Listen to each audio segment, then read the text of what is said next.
to be.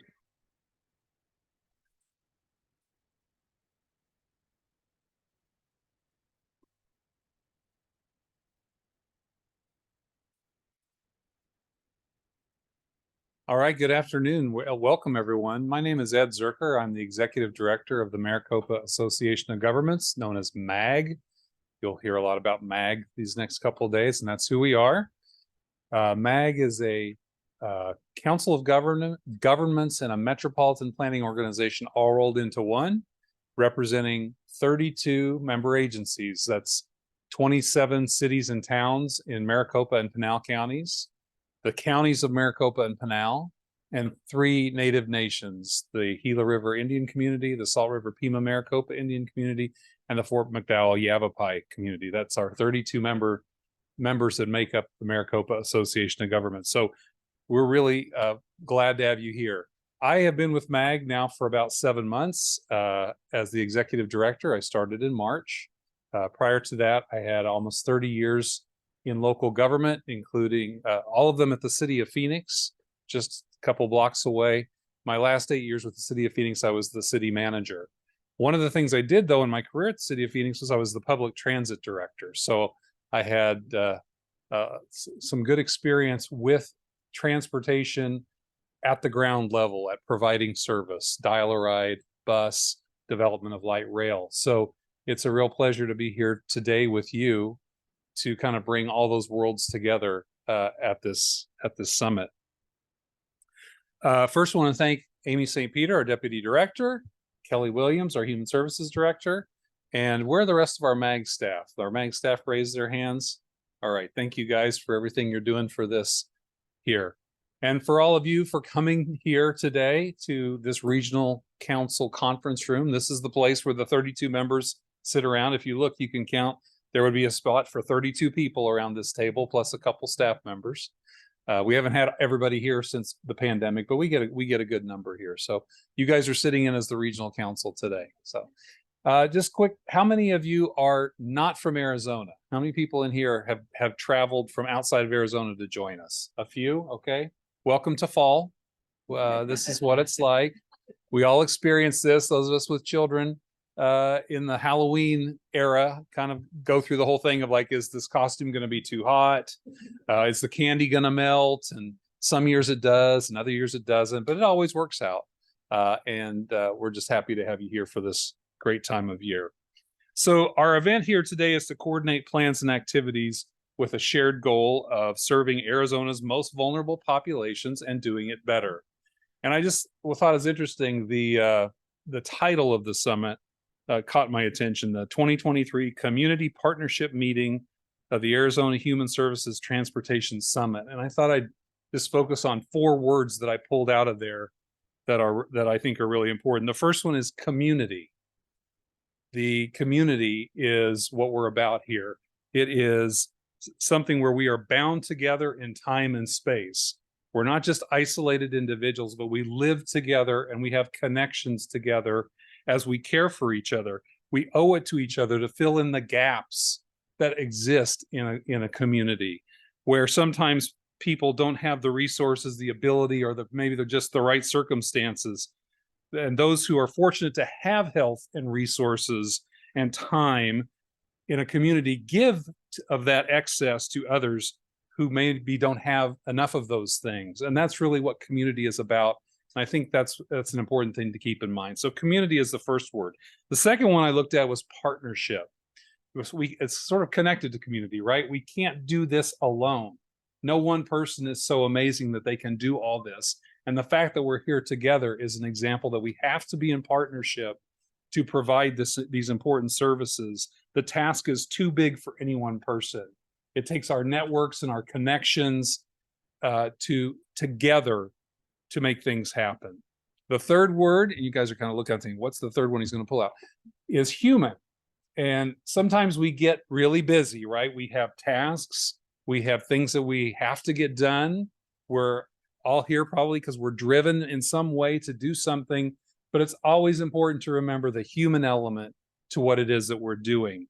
That we have to remember this is about people, not just numbers or dollars or efficiency measures. And as I mentioned, I started in my career, earlier in my career, I was the public transit director. And I learned really quickly the importance of that in dealing with our paratransit system, Phoenix Dial-A-Ride. We had a Citizen Transit Commission was the citizen group that worked with us. And one of the members was a lovely woman named Judith Tennell. She recently passed away. Judith was blind, and she was a fighter for paratransit and for light rail and buses that were accessible to all. She was so excited about light rail because it was an accessible way of transportation. She loved Dial-A-Ride, but Dial-A-Ride, you're sort of dependent on the bus coming to get you. With light rail, she saw it as a way where she could go on the schedule that everybody else had. But she was a fighter for transit. I remember we had conversations about, well, you know, Dial-A-Ride is the most expensive form of transportation to provide. And her message was really the importance of the humans who use it more than the dollars being so worried. She was not in favor of wasting money, but she brought my attention as a young person to the idea that there is more to this than just measuring things in dollars. You measure it in people and the impact on her and her community. So human. So we had community, partnership, human. Last one, of course, is transportation. And that is really a baseline necessity for quality functioning, is to get where we need to be. Many of us are privileged enough to be able to take that for granted. But we have to remember that not everyone is. Not everyone can take that for granted. And again, going back to community, we owe it to those in our community to remember that not everyone is privileged enough to take for granted transportation and good transportation. Where we need to be: school, jobs, medical care, companionship, recreation, just community connection, all happens because transportation happens. It's the fundamental. So no matter what our mission, transportation affects our ability to be successful. We can't serve our clients, we can't serve our partners, our constituents without quality transportation, and they can't be successful in life without it. So you're all here to do that. You're all here to work together. In the next couple of days, you're going to share your successes, insights, find new and better opportunities to do our work better, learn some new things, and we're just happy you're here with us for that. So over the next 2 days, we hope that the diversity that you all bring, your diverse experience, can grow into making this a community partnership where we get better and we provide services better to the human beings that we all serve through transportation. I want to thank the National Aging and Disability Transportation Center for choosing us to host this meeting. Thank you. Welcome. I know it was a long trip for some of you to come here. I was talking to one of our friends. They had to decide what to do with the parka that they needed to wear to get to their car at the airport. And then I said, well, leave it behind. You won't need it here. National Aging and Disability Transportation Center developed a national coordination toolkit for hosting events like this. And so we're excited to show the country the utility of that toolkit and what impact it can spark. So again, welcome to you all. It's really exciting to see this group. To our friends from Xavier College Prep, welcome. We're glad to have you and all the rest who are here today and tomorrow. And with that, I'm now excited to introduce some other colleagues who are here for some opening remarks on this panel. They represent partners in coordination from the federal government, the state government, and here in the region. We're going to start first with a partner, Amy Chang-Chen, who is the Deputy Regional Administrator for FTA, Federal Transit Administration's Region 9. Ms. Chang-Chen joins us virtually, and I think we'll get her up on the screen, Tyler. And Amy, can you hear us? Yes, I can. Can you hear me? We can hear you loud and clear. Thank you so much. Excellent. Excellent. Take it away. All right. Thank you so much, Ed. I appreciate it. So good afternoon, everyone. Thank you to the Maricopa Association of Governments for having me here today to share some highlights about FTA's role, the Federal Transit Administration's role in Arizona's human services transportation. And that is what I'm focusing on. I am actually representing the Region I office here at FTA, who we proudly serve the states of California, Nevada, Arizona, Hawaii, and our 3 Pacific Island territories. So Arizona Human Services Transportation Summit is actually part of the 2023 Community Partnership Meeting Series organized by the National Aging and Disability Transportation Center, for which FTA provides funding for. And if you live in the Phoenix metropolitan area and are involved in the human services transportation business, chances are that you might have already been involved in all the great work that MAG has been doing and has been coordinating with the local public transportation providers, the nonprofit transportation providers, to really focus on the human services transportation element of public transportation.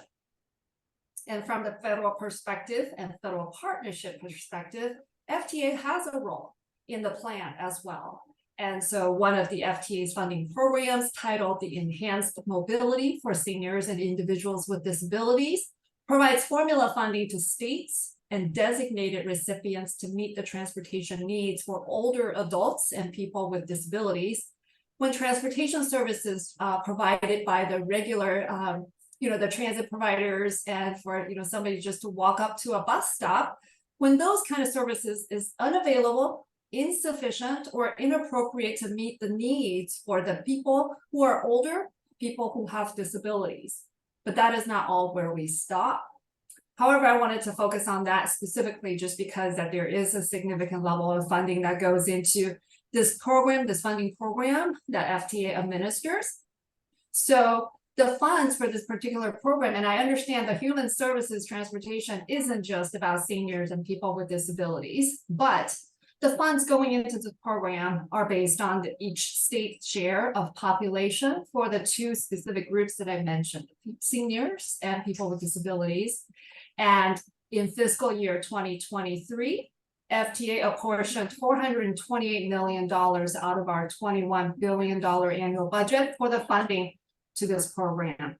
And the state of Arizona received $8.9 million out of the $428 million.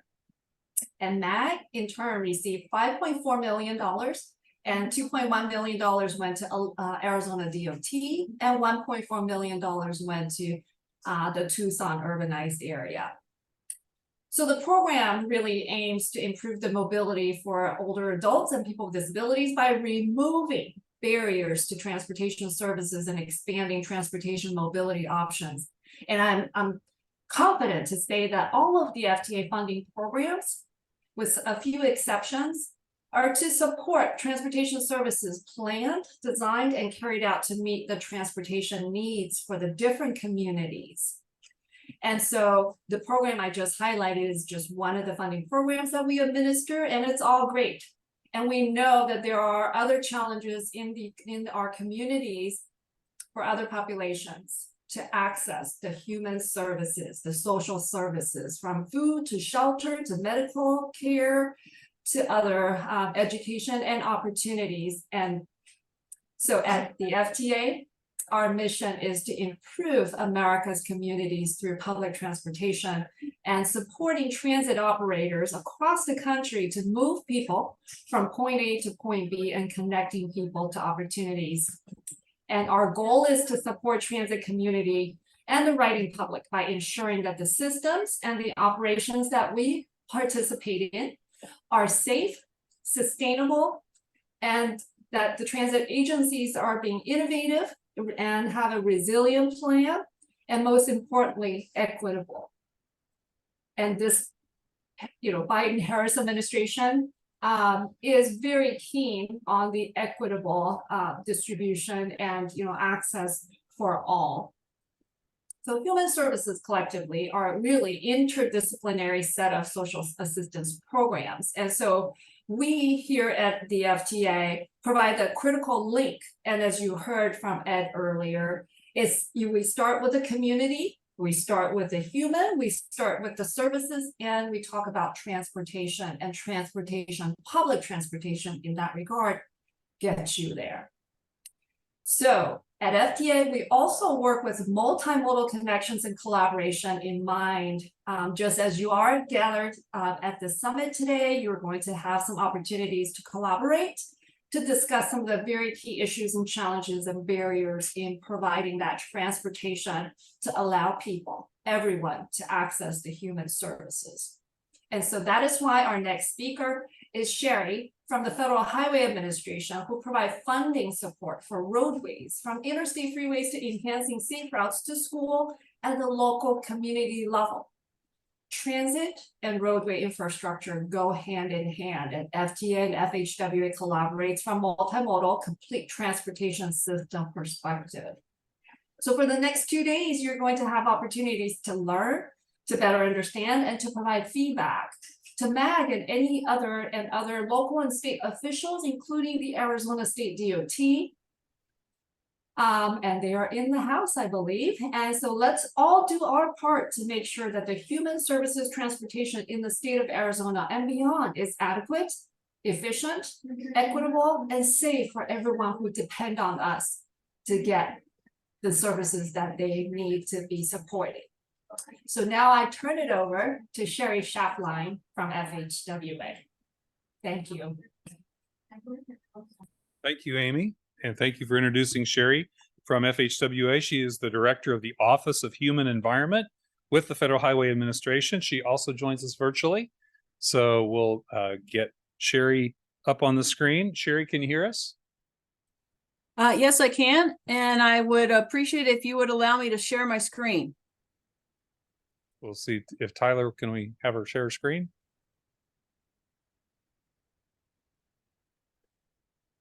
There you go. Okay. Are we there, Tyler? All right. We've got it, Sherry. Take it away. Okay, I am trying to show the slide deck. Are you seeing that? Yeah, says you started screen sharing, but we don't have anything showing. Okay, there we go. It's just Good. taking a little bit of slow effort on this end. There we go. We've got it. Okay. So thank you, Ed and Amy, and I'm really pleased to be here today. And thank you all for convening such an important discussion and for inviting Federal Highways to participate.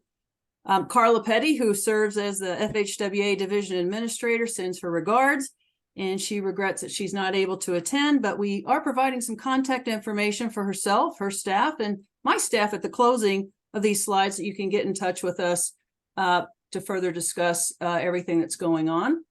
Whoops. Let me get back to PowerPoint. There we go.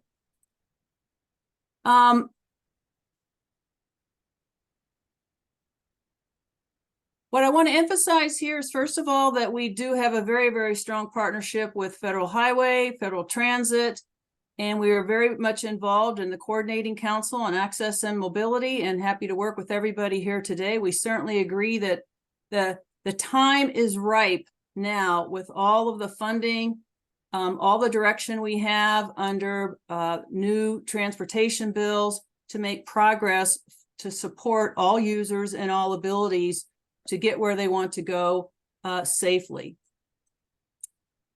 I really hope folks have had some time to think about all the opportunities that are within bill. Federal Highways has a responsibility to administer over about $350 billion worth of funds over the next 5 years. And we are somewhat turning into a grant management agency similar to FTA with all these new opportunities. There's quite a few areas to increase funding for several formula programs. And as you know, we've got many new discretionary programs that we feel like can really provide the infrastructure improvements for walking and biking and trails and roads and bridges that are going to support the transit services that will be helping people get where they need to go. And we all know that every trip starts out with walking or rolling, and that it's incredibly important that we are making complete trips and making that safe and convenient for all users and abilities. So there are many new programs that address safety, that address complete streets, that address bridges, and then a number of programs that are supporting resiliency with the increasingly warming climate that we are experiencing, and certainly experiencing in the Southwest. So there's opportunities to use resources to build shading structures or more trees, more things that help people deal with hot spots and in our urban areas. And as Amy mentioned, we have been working very closely with the White House and all the other federal agencies with a whole of government approach to accelerate awareness and implementation of a number of executive orders. And in those executive orders and the description of underserved communities, it definitely includes older adults and persons with disability. And I would, particularly note that with some of our discretionary grant making opportunities, there's a large effort to reconnect communities that were separated by past transportation investments. So to support caregivers getting to and from our vulnerable populations, and to support those vulnerable populations physically accessing communities that have been cut off in the past, there's a lot of resources going into planning and helping that. And an example of one that was funded was here in the city of Tucson to create a bridge over the interstate there. And we're producing resources where we're trying to compile the best practices, notable practices. This particular one that'll be posting soon has to deal with tribal development of trails and other pedestrian and bicycle infrastructure, just trying to put together those safe and connected networks that allow people to get where they want to go. And FTA, Federal Highway, and the rest of the modes within USDOT are definitely working to institutionalize equity. We have been working off a plan for the past year to build our competency, do pilots, bring our employees up to speed, work it into all of our funding programs, update our policies, integrate it into the NOFOs, and over time really work to institutionalize equity. And we hope our partners are doing the same, and we're collaborating together so that we just bake in making sure we're addressing all users and abilities in our transportation system. The USDOT Equity Action Plan, where all of this is described, is posted on the USDOT the Office of the Secretary's webpage. And just know that we are soon to release with the White House all of the equity action plans that are updated across the federal government later in November. And you'll be able to see the commitments that we're making to try to institutionalize equity. A couple things that are going to be very important as we try to meet the needs of all users is really promoting our promising practices for meaningful public involvement. We've been getting good at using demographics and screening tools, but it is never going to be successful for any transportation project to walk into a community with the answers. We have to be bringing all of the representatives to the table, and then that includes certainly the housing needs of seniors, and then certainly the mobility needs, and bring that all together in the planning process. And Congress directed us to do a better job and work with FTA when we update our planning regulations to do just that for linking housing and transportation. So stay tuned for that evolution. And the PROWAG guidelines have recently been updated by the U.S. Access Board, and we will be working through DOJ and our attorneys to do the rulemaking to support that. But this is a big, important improvement to make sure for the infrastructure that's there that folks can roll and walk along it to get where they need to go. The fundamental investment that design approach that we're working with FTA and many folks on is the Complete Streets for All users, is for each and every project really weaving access, safety, and equity as the common, consistent design approach, so that we're considering all the needs in the available space that we've got, thinking it through on a network and a corridor, and helping people get to where they need to go.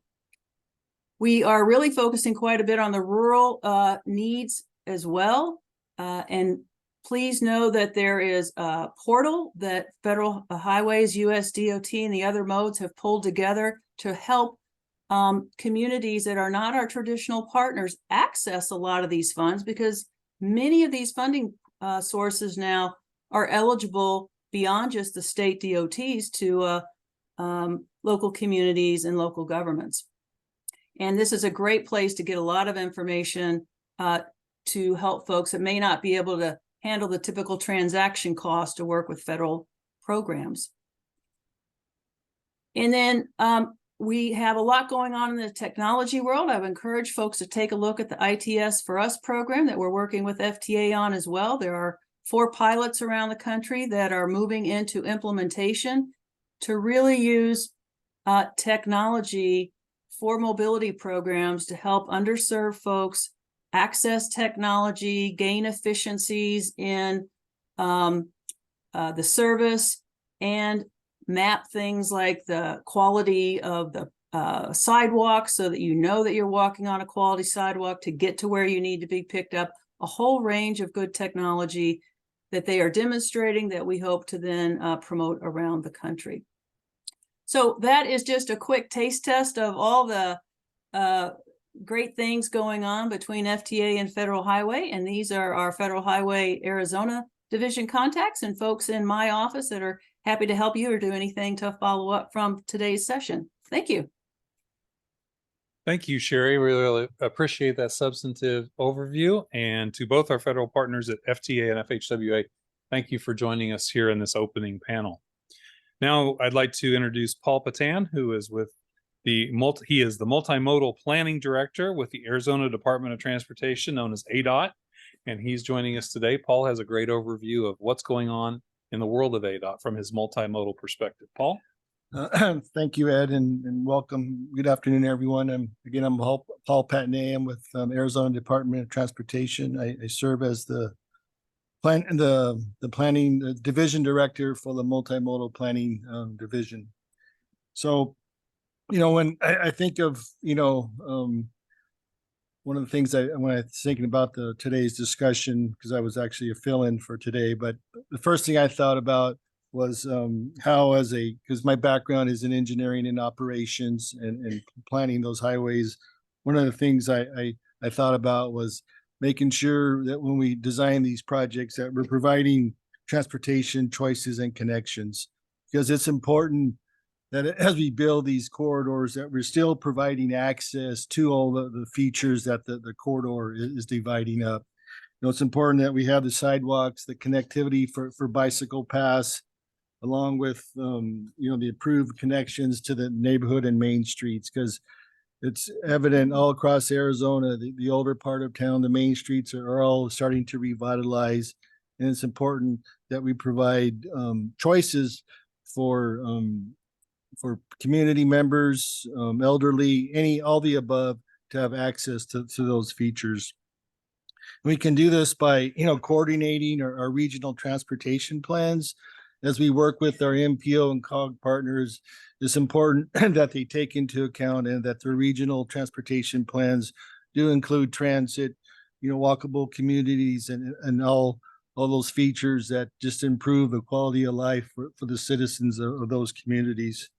And so through that, we are really our multi-sector partnerships are key in sharing resources, because when we team together, we're able to just share those resources, because one agency may have weaknesses or strengths that others can borrow from and share and build from. So those multi-sector partnerships are critical for any community to be vital and prosper. So, and also as part of that is the value of collaborating with one another. I think we all understand the importance of partnerships, but not one entity can do it alone, or one agency can do it alone. That's why we're, really our public outreach that we really emphasize, our public involvement plans that we require for all projects. It's a way that how we collaborate with the communities, and that we can hear some of their challenges and hear what their goals and needs are as we begin to develop these corridors. Then, and one of the things in working just in life in general is diversity amongst just the population in general. And, if And so it's important that we reach all the diverse groups within Arizona. And we do that through our outreach, through these types of meetings where we hear from the citizens on what's working and what's not working. But because at the end of the day, both MAG, ADOT, all the MPO and COGS, we really want to just provide that livelihood that as public servants, the community is expecting. So it's good to have those ongoing partnerships, working with each other, because not one way is the right way. It just takes a team effort to get these big projects, even the small projects that make a difference to the communities. Then one of the main items that ADOT does is we administer the 5310 program for the rural Arizona. But because as a servant for the state, I have to focus on what's the whole entire state and not just the urbanized area. But what transit does, it provides the connectivity for those who are not as fortunate, as Ed mentioned earlier, that we take it for granted. And I went to my first ATSA transit conference about a year ago, and that's when it really hit me what the importance of what transit does for these communities. It provides the access, the connectivity, but also gets you to those jobs. It is an economic part of any prosperous city, town, but it is key for that. So, but at the end, it's our goal is to safety connect people and empower the economy. The most important thing that Arizona's transportation must work for everyone. Our target is the needs of all Arizona communities. Our teams work every day to improve access and choices for Arizona residents. We incorporate that into our planning and decision making when it comes to funding our transportation programs. So with our 5310 program, I'm happy to say we were able to get out about 142 projects with the funding that was available for Arizona. So that does make a difference, and just ADOT's welcome. Thank you for having us here today. We're glad to be a partner and look forward to continue this relationship with everybody. Thank you. Thank you, Paul. Appreciate the partnership of ADOT and the state. And now our final speaker is coming to the local level. Jessica Mefford-Miller is the Chief Executive Officer of Valley Metro, the Regional Public Transportation Authority here in the Maricopa region. Jessica, we're very fortunate to have Jessica here with us. She previously ran the St. Louis transit system and has joined us here in the last couple of years. And now I'll turn it over to my colleague, Jessica. Thank you. I'm going to come to the podium so I can see all of you in the room. Good afternoon. Thanks for sharing a little bit of your time with me. As Ed said, I'm Jessica Mefford-Miller. I'm our CEO at Valley Metro. I have been here in the Phoenix region for about 18 months. And in that time, I have learned that to do well, we really have to execute work through many different partnerships at the local, at the regional, at the state, and of course, at the federal level. So we're happy to be one part of that at the regional level. Have also learned that we don't put base layers under the Halloween costumes for the kids here in Arizona. Big difference coming from the Midwest. At Valley Metro, we are the region's public transportation authority. We're one of several transit operators here in the Valley, and we exist to connect communities and enhance lives. My journey into transit was really born out of my commitment to environmental sustainability.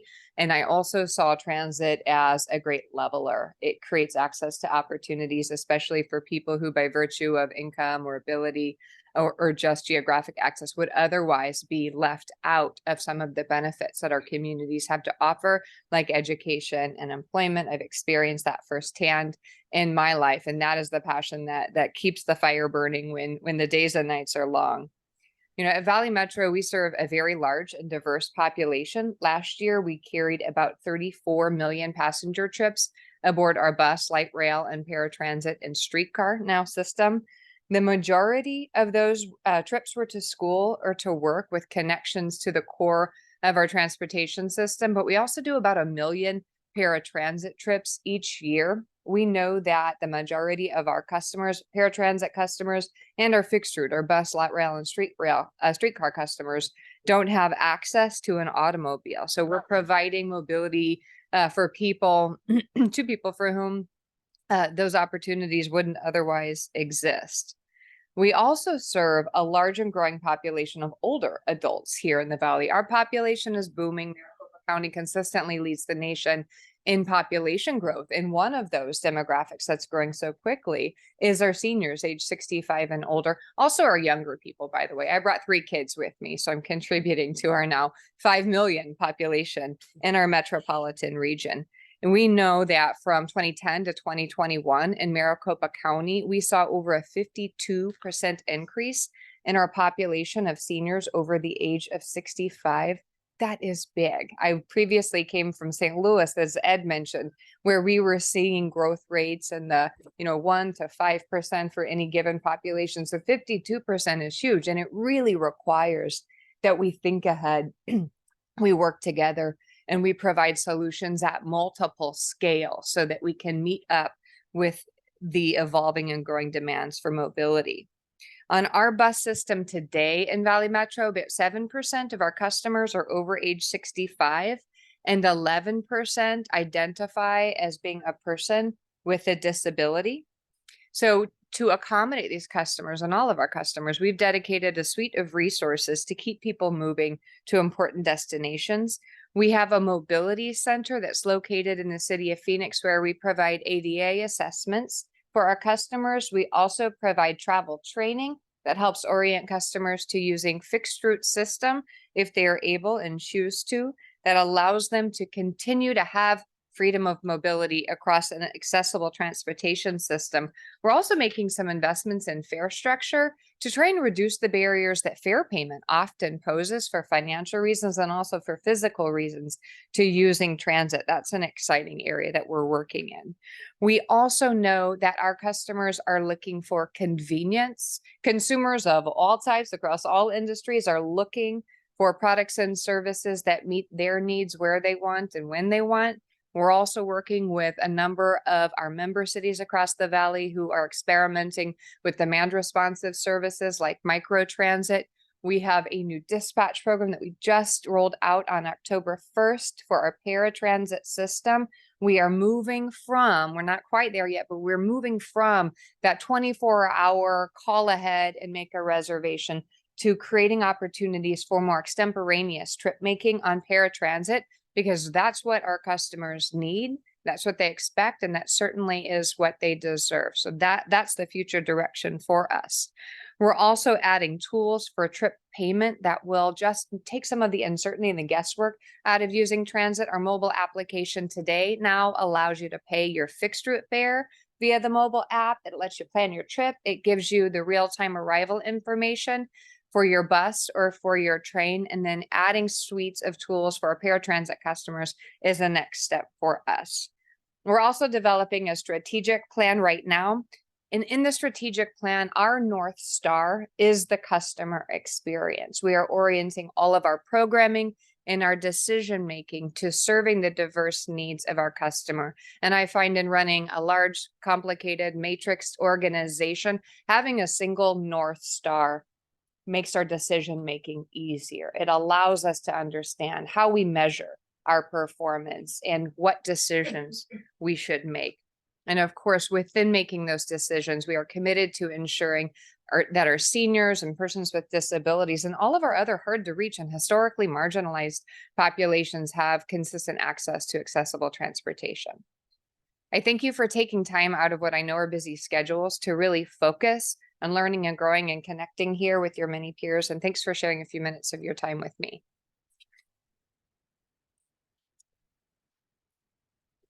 All right, yeah, so that's a natural reaction. Let's give a hand to all of our speakers. So thank you for starting this off with us. And now it's my privilege to turn it over to MAG's Deputy Executive Director, Amy St. Peter, who has a long history in service in local government and with human services, transportation, and I think is the natural person to kick off the next part of this session together. So with that, Amy St. Peter. Thank you, Ed, and thank you again to our panelists. Thank you so much. Value. This next section, Tyler, if you could go to the next slide, please. We have benefited greatly from the value that all of you add to our work throughout the day and over the years.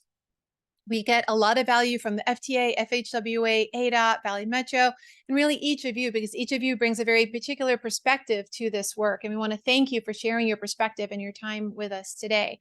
You know, we've been fortunate at MAG to have value added by a whole range of different kinds of partners. And so I want to particularly call out the Virginia G. Piper Charitable Trust. Thank you so much for the value that you've added. The Piper Trust really invested in our early human services transportation efforts many years ago. We have the Transportation Ambassador Program, which Dee Dee still runs, and Hezekiah's, and that's up and running because of their investment, because they took that bold step to demonstrate that proof of concept. And now it's been funded for years, for decades, with federal transportation funding. But it took that first partner to take that first step to demonstrate, yes, this works, yes, this is needed, and yes, it can continue. It is sustainable moving forward. So I want to thank them for that. And particularly over the years, Age Friendly Arizona, which you've seen on the slide, that's a statewide network of communities really dedicated to helping older adults better communicate and better connect with their communities. And that doesn't happen without transportation. So transportation truly is that lifeline. It connects everything and everyone. And without it, we are unable to achieve our mission, even if transportation never shows up in our mission statement, even if it never shows up in our annual report, we're able to achieve our mission and able to serve our clients because of transportation. So we wanted to spend just a bit of time today really level setting, hearing from you before you even came through those doors, to hear from you, what value are you finding right now in these existing plans and programs and tools? What value would you like to see come out of this event? Your feedback really helped us to plan today's event, as well as tomorrow's program. And what value can you add? You each bring different perspectives that are really critical to this dialogue. Without you, without hearing your insights about the people that you serve, we cannot build responsive plans or programs. So thank you for being that voice and advocate for the people that you serve. And so, so we did have that pre-event survey. Thank you to those who completed it. If you didn't, we won't call you out, mainly because, but we know that some of you did take the time, and we want to thank you. So one of the first questions that we asked is, what's providing value to you right now? What partners are helping you? What programs, what plans are really helping you right now? So this is a very high level summary of what your responses are, of what we heard from you. So partners, many of whom are sitting around the table right now. There are a lot of really dedicated people in this space who are helping to connect people with transportation services, who are helping people to get to the people and places that really matter to them, that they love, and that give their lives that sense of purpose. And plans as well. You know, MAG, long-term planning agency, we're all about the plans. And there are a number of plans right now that are present, not just in the transportation sector. So I want to call out fields like healthcare who are including transportation as a social determinant of health. Again, transportation helps all of us to achieve our respective missions and helps us to be able to move forward.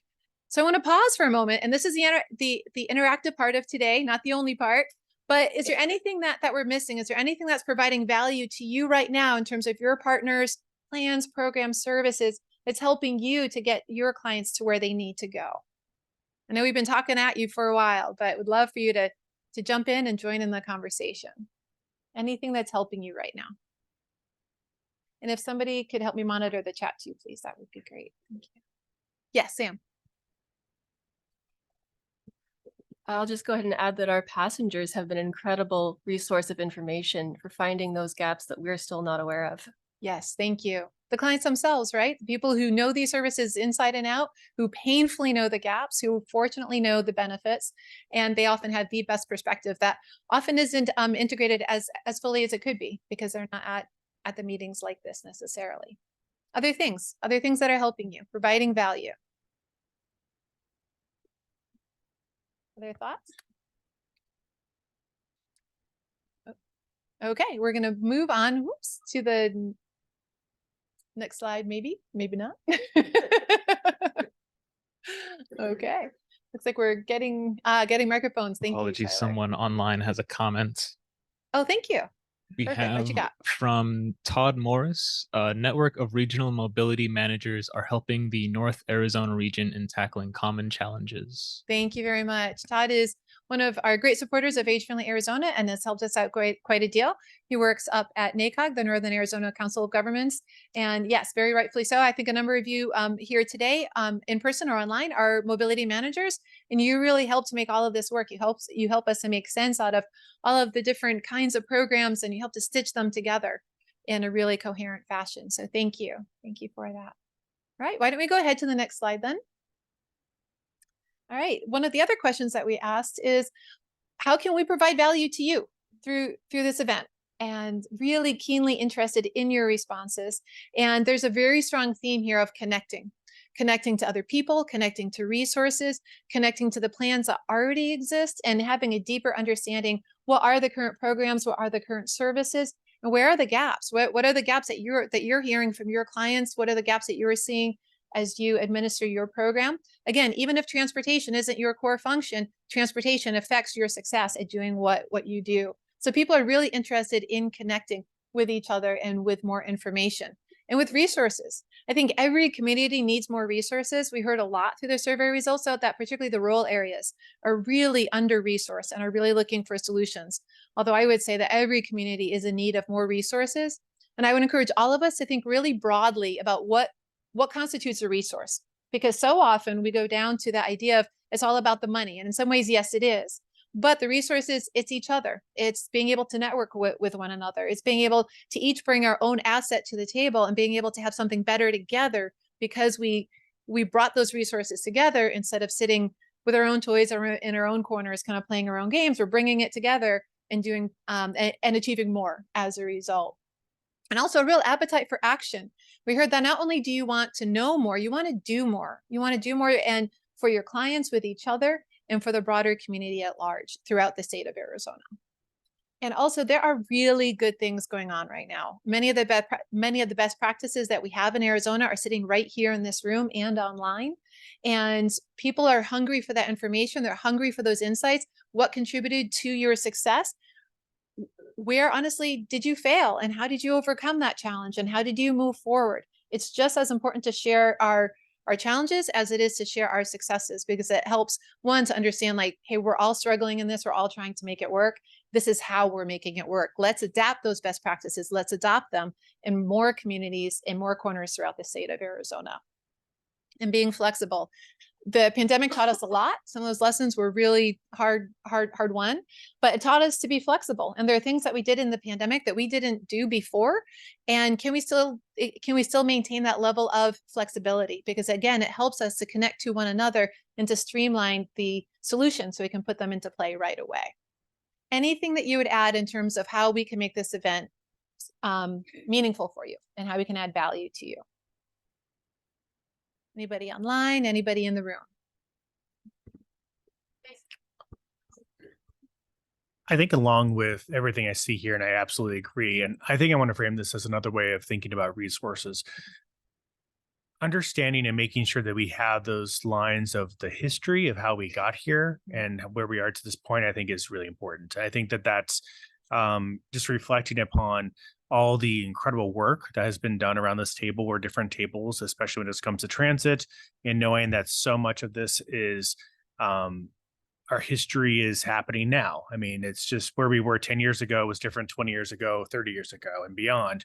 But I think continuing to remember that history as opposed to like, gee whiz, this has never been done before. In some cases it has. And I think that as just another resource, I think would be helpful and maybe a good outcome out of this as well.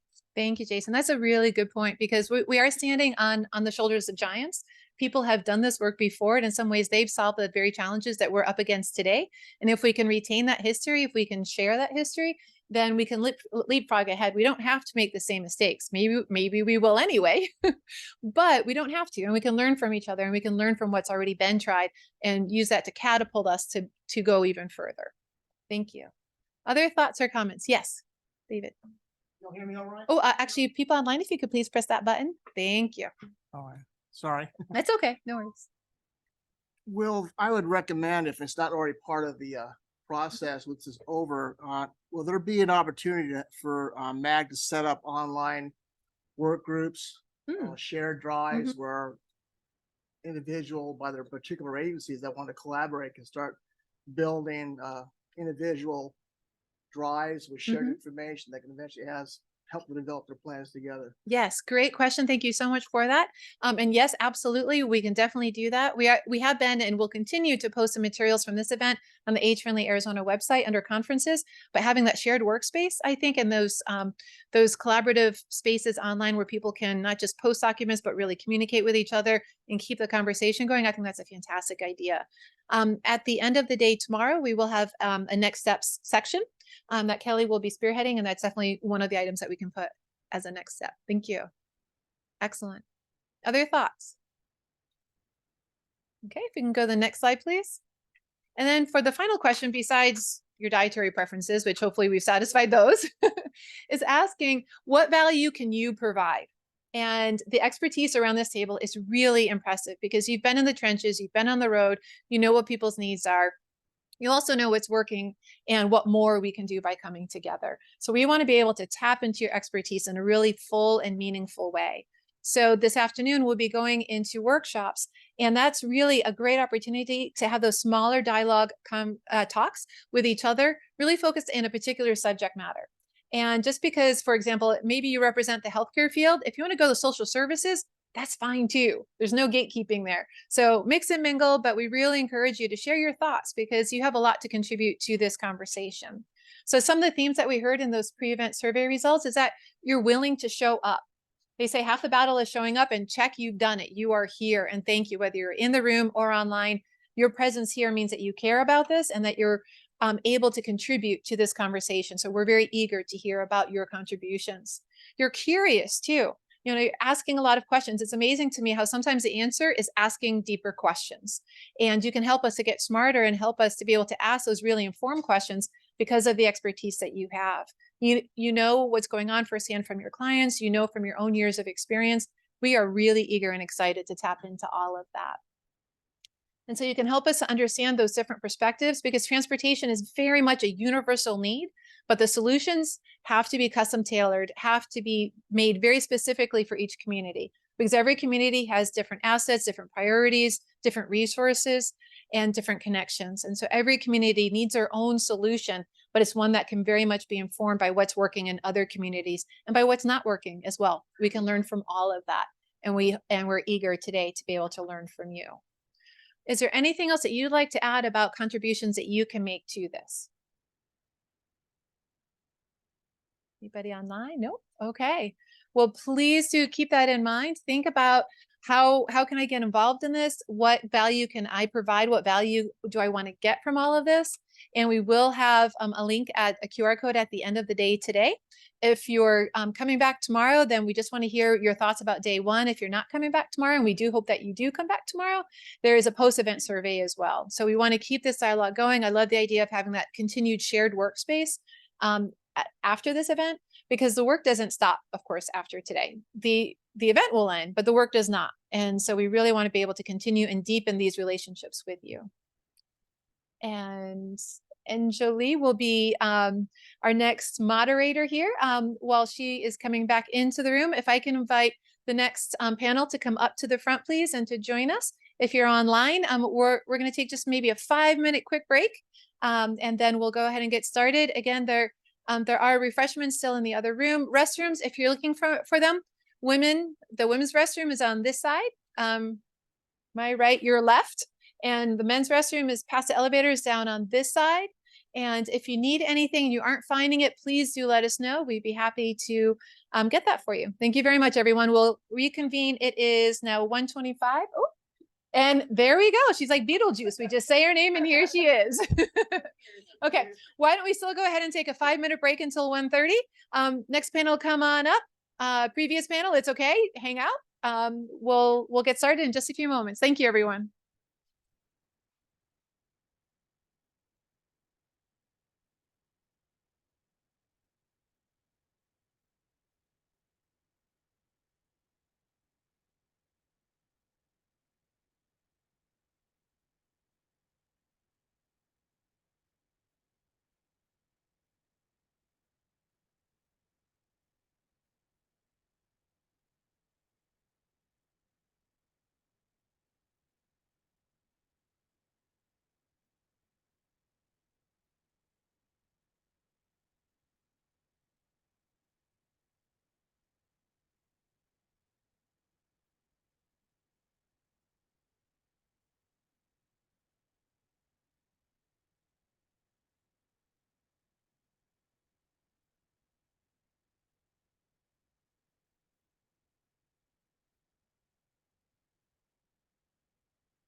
All right, welcome back, everybody. Thank you for finding your seats again after that quick unplanned break. We will go ahead and jump right back in. We have a great program for you. We have a really good panel coming up, and then we have the workshops where we really want to dig in and get into those small group discussions. So at this point, I am very happy to introduce Anjali Dixon. She is with the National Aging and Disability Transportation Center, our main partner in pulling this whole event together. It's been great working with Anjali and her team, and she'll be moderating our panel. Anjali? Thank you. Good afternoon. With my voice here, I kind of sound like a frog, I think, going through the different climates and allergies.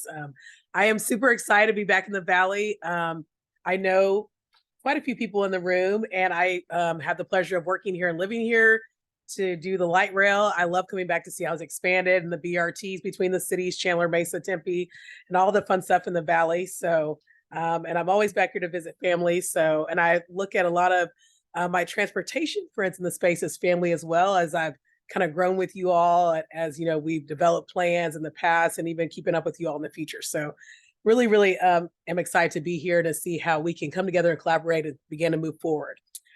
Today's panel, really excited to hear about each of their plans and to provide you all with an overview, and then look at how they can integrate and come together.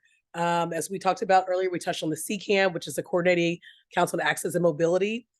We have Anne Demude, is that correct? Demude, okay, I want to make sure I said it right. Zane Garcia Ramadan, Didi Garcia, and Jesse Gutierrez, correct? And then we have Dr. David Hart. Okay, make sure I have everyone. We want to start out with, first thing, we will go right down the line just for each person to give an overview of their plan, and then we'll continue with some facilitated questions, and then carry it over into discussion and Q&A from everyone in the audience. So we'll start with you. Well, good afternoon. I'm Dr. David Harden. I'm with the Arizona Department of Health Services. I specifically work in the Bureau of EMS and Trauma System. My main role is strategic planning, inter and intra-agency collaboration. So I'm thankful for being here. And again, on behalf of the department's executive leadership team, thank you all for our participation in this program. We have what's called the Arizona Health Improvement Plan, colloquially known as AZ-HIP. It's essentially was established out of a 2019 statewide assessment in collaboration with the various counties' individual health assessment plans. In a nutshell, the 2025 plan we're working with now, it's in the process of being updated. And particularly, we're looking at adding transportation-related actions and tactics. So the timing for this summit is perfect. The way the plan is set up, it's a 5-year community data-driven plan that has statewide health priorities, specifically in 5 areas. Each of the areas have 2-year action plans. So we're in the middle of the 2-year phase, 2.5-year phase at this point. AZ-HIP impacts all Arizonans and visitors through a multi-sector approach, using community engagement via a steering committee and priority core teams. The 5 priority areas of the plan are mental health, well-being, health in all policies and social determinants of health, rural and urban underserved health, pandemic recovery and resiliency, and health equity. Now that health equity is a cross-cutting priority which cuts across not just its own priority area, but the other 4. One of the questions gets into this question, so I'm going to stop at that point. So I'll add that question when the question comes up. But anyway, again, we're in the middle of developing our plan, and transportation is something we're very interested in. So we look forward to working with each and every one of you. So thank you.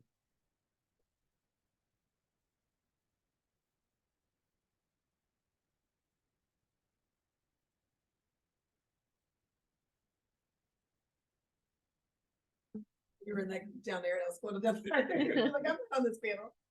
Good afternoon, everyone. My name is Zane Garcia Ramadan. I'm the Assistant Director for the Division of Developmental Disabilities, which operates out of the Department of Economic Security.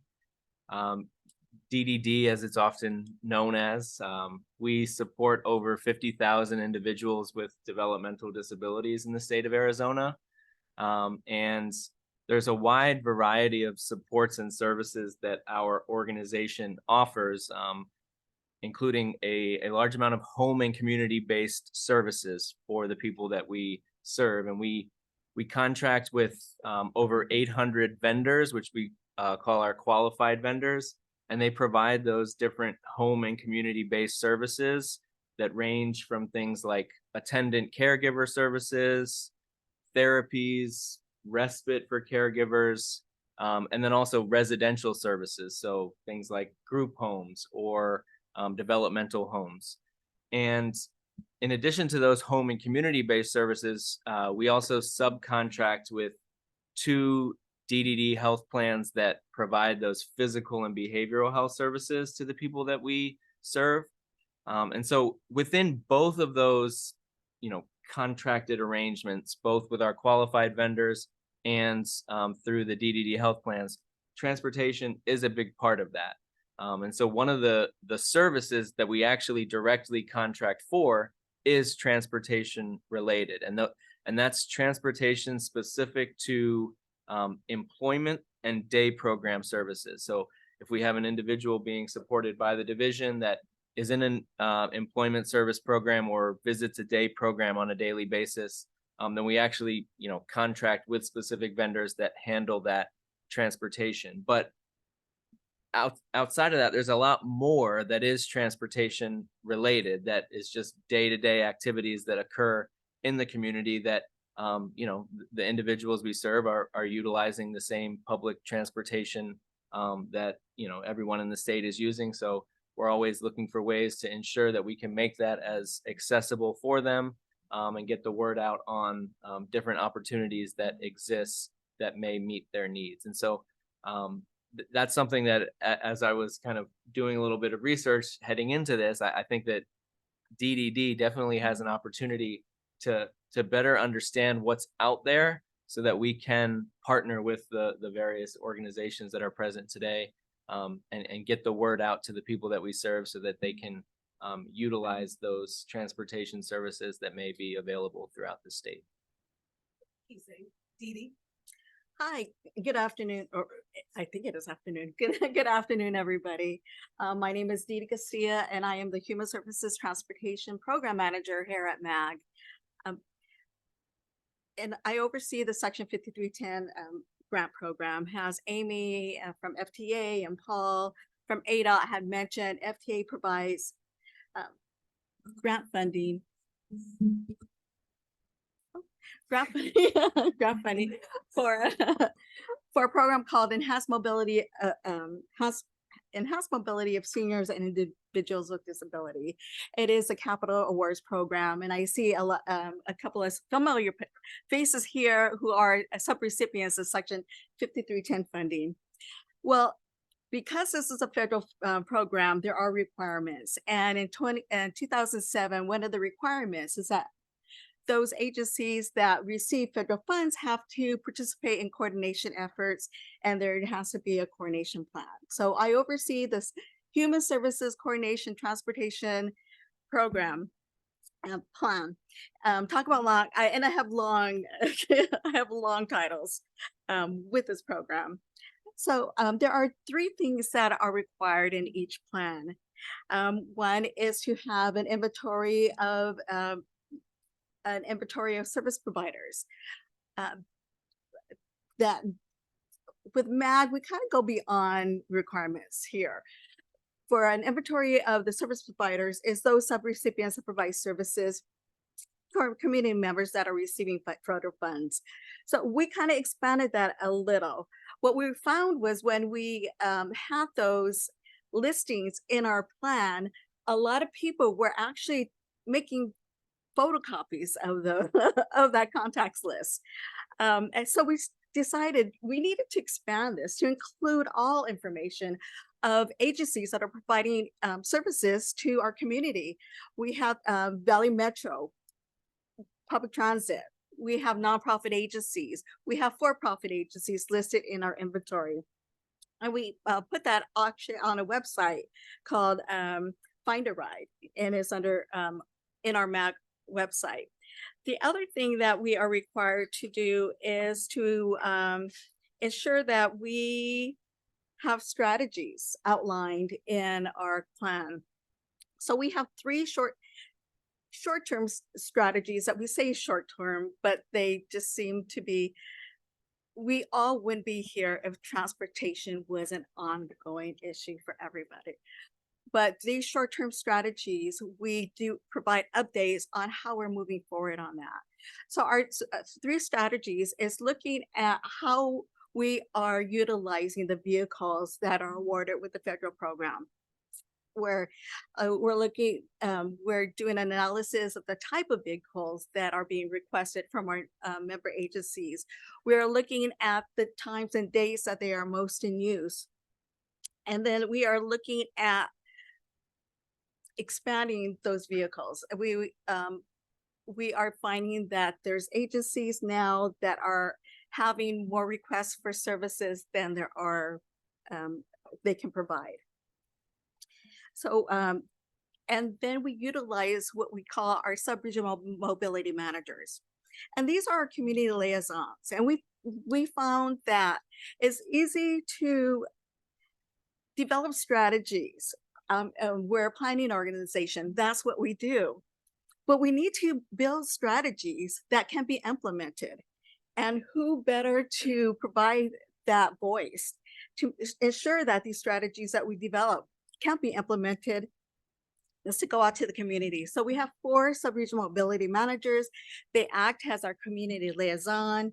We talk about challenges. We talk about what opportunities are in our region. Some of the most recent ones during COVID, our nonprofit agencies were looking for resources or how to continue to provide services. We went to our sub-regional mobility managers and they let us know what they were doing because they are the ones, they're from nonprofit agencies, Chandler Gilbert ARC, STARS, Gompers. And so they provided us some strategies on how they were providing their services. And we built together a best practice sheet and we provided that to all of our stakeholders. Most recently, also, unfortunately, there was an issue with our nonprofit agencies or people with vehicles where people were borrowing catalytic converters. And I think that's an issue across the board with everybody. Borrowing and not giving them back. So we went to our sub-regional mobility managers and we asked, what are some of your best practices? And then they gave us that. And then we built a focus group on that. We asked our stakeholders to come together and tell us what are your challenges and what are some of the strategies that you can. Can you share those practices? Well, some of the best practices is they said spray painting with fluorescent paint on your catalytic converter because when the people borrowing those catalytic converters take it to wherever they go, you can see that somebody have painted it with fluorescent paint. Other things was they built cages, wired cable cages to the structure of the catalytic converter underneath to the vehicle so that when somebody comes in and they have a choice between a vehicle that doesn't have a cage on it and a vehicle that does have it, they're going to go to, unfortunately, a vehicle with that. So we were able to imprinting their VIN number on the catalytic converter itself. And then we also talked with our DR. The City of Phoenix is our designated recipient. And we were talking about, well, couldn't this be funded? Could this be funded under 5310 as a resource to our subrecipients of providing some sort of device on the catalytic converter? And we were able to provide that as an eligible request for our subrecipients. So that dialogue went from best practices and into something that we could actually provide as a resource and funding for to help with that. Next, unfortunately, we are talking about a strategy. A strategy is hiring and retention. We have Amy, our Amy had mentioned that we do have a community forum called the Transportation Ambassador Program. We hold 4 quarterly meetings. We have focus groups on those meetings. And we did ask a polling question about capacity, about staffing capacity. This is something I've heard at different meetings nationally and, statewide. And we asked if their agency is at capacity for all staffing. And unfortunately, 80% said that they are not at full capacity for all staffing at their agency. The next question we asked was, do you have enough drivers to provide transportation services? And 52% of those that responded said they did, 52 were lacking in drivers. So we are looking at that issue. So we talked with our sub-regional mobility managers about what were some of their best practices and of hiring and retaining staff. And what we found out was that there's many agencies that provide incentives for you to be hired, but that is not working. I mean, there's some agencies providing like $1,000 sign-on incentives. So what we're finding is that we are looking at retaining those individuals that are there and making it a more inviting environment to be working at. I know I can go on and on. Okay, thank you. I knew. You have a sign. So we're gonna come back because I made some notes of questions. We always have facilitated questions, but I popped up some more questions, so we'll come back to. Let's see, I'll track here. Annie. Thank you. Good afternoon, everyone. My name is Annie Damute. I use she, her pronouns. I work with the Maricopa County Department of Public Health. I lead our Synapse Hospital and Healthcare Coalition, which is a collaboration of nonprofit hospital and FQHCs who come together with the county to conduct needs assessments. And I also spearhead a lot of work at the county with our community health needs assessment. So I'm excited to share a little bit about our community health needs assessment plan, how that interacts with transportation. So every 3 years, as your local health department, we go out into the community to try to understand what are the major health needs, priorities, barriers to folks living, achieving their optimal health. So the last couple cycles of data collection included 2019, which was our normal data collection cycle. Then COVID hit immediately after, and we said we need some supplemental data. So we conducted another survey in 2021.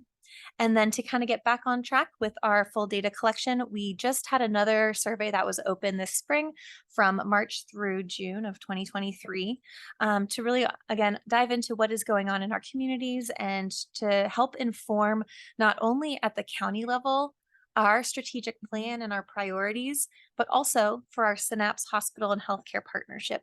They take this data and fold it into their specific needs assessments and implementation plans.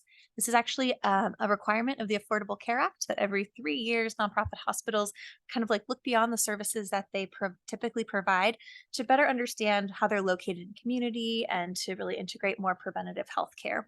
So the data that we collect not only, again, influences the public health level, but down to our individual healthcare systems and the priorities that they have.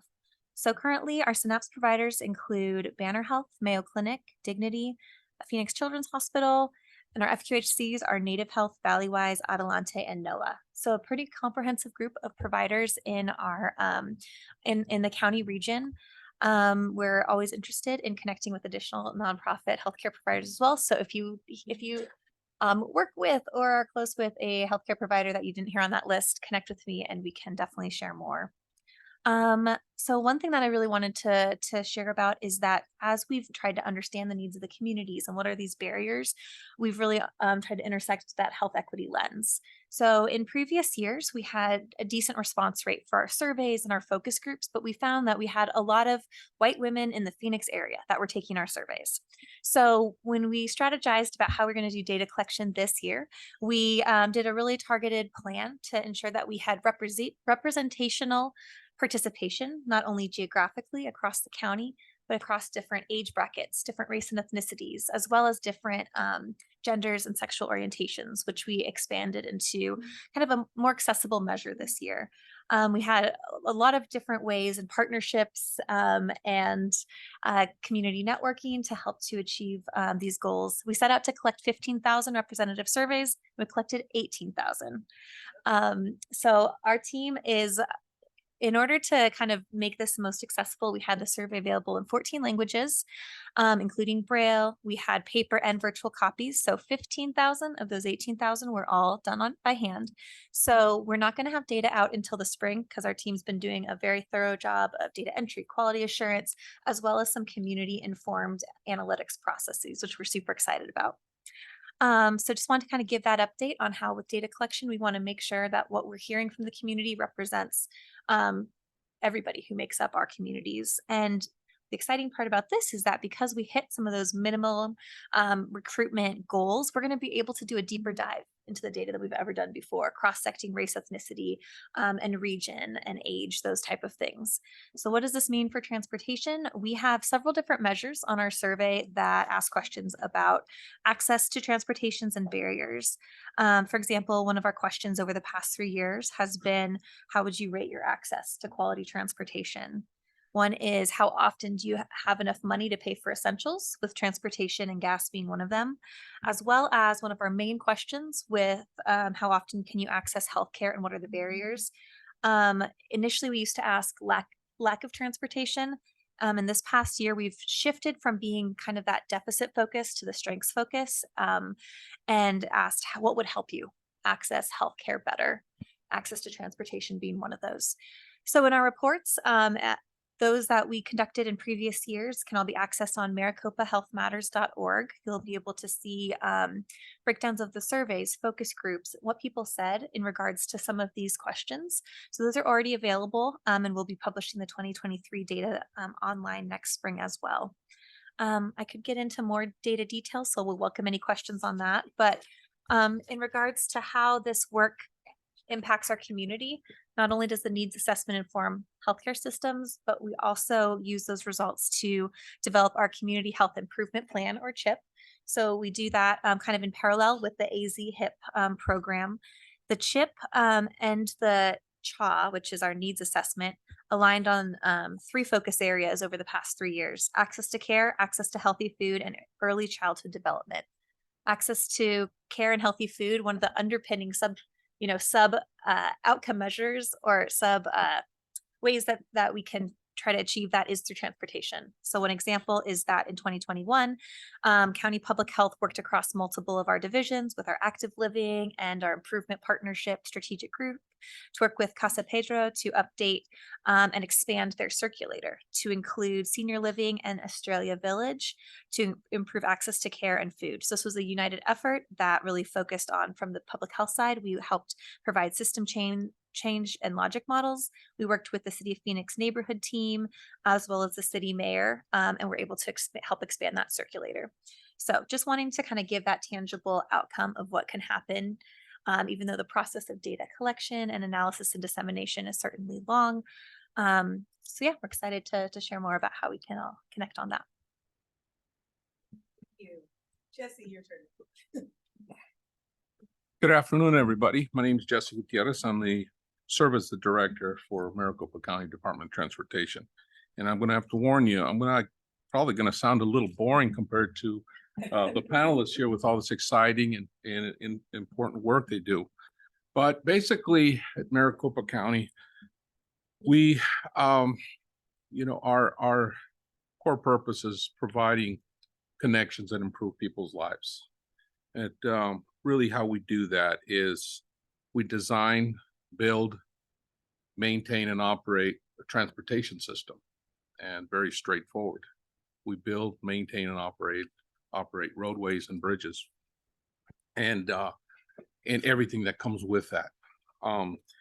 We can classify our program into 5 main areas of capacity, meaning building the capacity for traffic, the ALCP program that we work very closely with MAG on, and that's the Arterial Life Cycle Program. Our pavement preservation and reconstruction program, rebuilding the roads that exist. Dust mitigation. We operate hundreds of miles of dirt roads in the county, and we need to mitigate that dust for obvious reasons. And finally, in our TISMO division, which is transportation systems, management and operations, and that's everything to do with traffic operations and everything that has to do with traffic signals and things of that nature, connected vehicles, and those kind of things. Very straightforward approach to our program, whether it's the short-term program or our long-range program that reaches out to 2040, working on the 2050 program now, is really to try to match the needs of the community to what we're going to build, and trying to identify where the growth is happening, where it's going to be needed, working with our partners. And you heard that from ADOT and Paul earlier, that it's about the collaboration, the cooperation with all our partners. Typically for us, it's the municipalities within the county and how we get that done. Many of you might not know, but Maricopa County is a very large county. In fact, it's one of the fourth largest county in the United States. Only Los Angeles, Houston, and Chicago are bigger. So we're very, very big. We're bigger than land size, also very big, larger than I think 7 states. So it's a very huge county. And you know, one of the things that we really have to focus on is working with our partners. I bring that up because it puts us, the county, in a very particular situation. When you start talking about transit and 5303, 4, 5, 5307 funds, that's really reserved for the urbanized areas and, you know, City of Phoenix, Valley Metro, and we don't have a lot of roadways and operate transit systems in that area. And then you jump into our more rural areas. Obviously, you know, we go out to Gila Bend, Aguila, Wickenburg, you know, far out reaches for 5310, 5311 funding.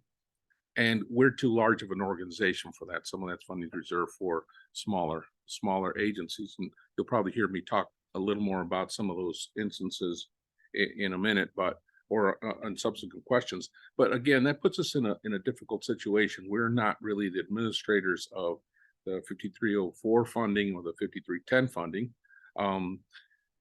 And we have to work with our municipalities, our neighbors, the other agencies, to really ascertain what are their needs, what do they want to put into their program, what is it that we can help them with.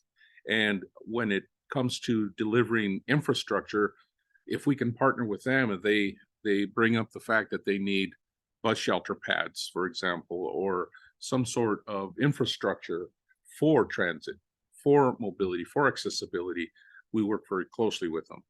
Of course, in our program, we have ADA transition plan, where we go everywhere we touch with our program and our projects. We upgrade our ADA accessibility platforms, meaning access ramps, bus shelter locations, sidewalks, anything that we can do to improve that accessibility, we do that. But again, we're limited to what local agencies, our jurisdictional partners would like to improve, and what they like to have in terms of infrastructure, because we, like I said, we don't really administer the direct funding and vehicles, things of that nature. So we want to be a great partner, not only a good partner, but a great partner. So we're willing to listen and work with everybody that's within the county that we can help, and anybody within the state who's willing to listen to how we may have been successful in achieving something that really benefited the community. So we're really about that, and it's really straightforward for us. We're willing to work with anybody to get it done, to provide those connections that improve people's lives. All right, thank you, everyone. So we're going to jump into the questions here. And there's more questions that have popped up out of kind of some things you all said that were not in your plan. So now that you've already provided an overview and what kind of impacts and how human service transportations is addressed, or maybe could be addressed more in the plan, in what ways can transportation support the services and programs that are embedded in your plans? So, and in what ways maybe already have they impacted the constituents that you serve? So I'm just going to use Annie, for example. You talked about the program, was it in Casa Grande? Or It was for with Casa Pedro. Casa Pedro, with the access to food and access to healthcare. How much of an impact did that make? I'm just using that as an example, but we can go down the line and start with Dr. Hart. That's the second half of my intro that I used. Okay, great. So I set you up correctly. Okay. The AZ-HIP or the Health Improvement Plan addresses human service transportation by identifying transportation vulnerable populations, including how active transportation services improve their lives, our health, including such things as reducing vehicle miles traveled, enabling access to employment and income opportunities, enables access to food and vital services, reducing risk of motor vehicle crashes, reducing air pollution, increasing physical fitness through and use of increased walkways and bicycle lanes, improving behavioral health by addressing social isolation, especially amongst older adults. When I mentioned air pollution, that's an interesting one because that goes to individuals who have lower lobe lung disease, such as COPD, asthma. So that's pretty much it as far as how our plan is hopefully going to introduce. Like I said before, we're looking at adding transportation as part of our HIP plan. So part of these opportunities that I mentioned and the benefits would circle around that and how we would work with this group in the room to further that development of those programs for the AZ-HIP. Thank you. So yeah, I think transportation is critical. As I'm sorry, a- Zane, can you get to a mic, please? Oh, my- Thank you. Okay. So yeah, transportation is critical in the DDD program because a lot of what we offer to the individuals that we serve, of course, is not necessarily in their specific home, and there may be a need to go to another place in the community in order to receive a service, in which case those contracted transportation providers that are accessible are critical. However, and this kind of goes to a point that Dr. Harden just mentioned when he's talking about social isolation. And one of the ways that we look at that within the DDD program is around community inclusion. And so even for non sort of funded services, it's critical that the individuals that we support be included in the community. And oftentimes the individuals we support don't have driver's license or are not able to drive themselves. So relying on transportation to be included in the community is a big piece of what we are striving towards. And so anything that we can do to ensure that they have the information about the opportunities that exist to connect them to the community is something that we are very much pursuing. Zane, can I, sorry, we have a question online. And since you just spoke, so this question is for you. Who would be the best person to contact to discuss transportation coordination and the Division of Developmental Disabilities for Northern Arizona? The region has many unmet needs for this population, and NACOG would appreciate the opportunity to work closely with you to help address these unmet needs. Sure. Yes, absolutely. Rural transportation is definitely an issue. The requester can reach out to me and then I can connect them with the appropriate person in our division. Thank you. We'll move on to DD. Thank you. Well, transportation supports the services. We are looking, the focus of our plan is looking at multimodal and alternative transportation programs. Transportation is very important, especially in the rural and suburban areas where there isn't public transit infrastructure there. But it's really important that but it's also part of the dialogue.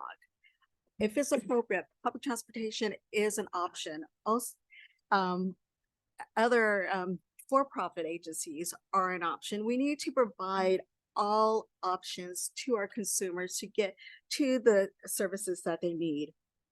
Transportation is very important, even though if you think of a nonprofit agency and those consumers going to those programs, the other flip to that is to realize those consumers go home and their caregivers also need transportation services. So it all intermingles. We need to look at all sources of transportation services and open the dialogue. And that is exactly what we're doing here today.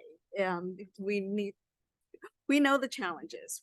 We definitely, there's not enough transit, there's not enough funding, but we also need to look at the opportunities.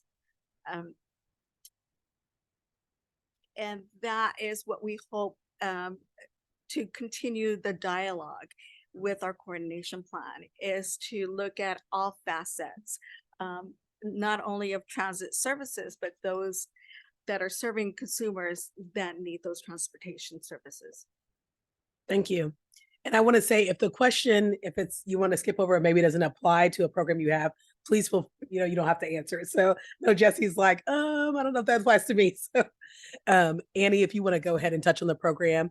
And also, I don't know if you know off the top of your head, if you could provide us, did you see a 20% increase or, as it, that's, definitely as it affects the social determinant of health. Right. Yes. So I unfortunately would have to get back to y'all on the circulator expansion. I don't have that data readily available, but I guess I can speak to kind of transportation intersection both on public health infrastructure service delivery and also on the data collection side, because that's a lot of what I end up working on. So on the infrastructure and service delivery side, with our Synapse partners, our hospital partners, as well as our community partners as that work on the improvement plan, really focusing on what are these facilitators to accessing health is really helpful when we have them in the same room to kind of come up with strategic ideas, because we know that there's lots of different types of programs happening at the same time. How do we, overlap and maximize the benefit?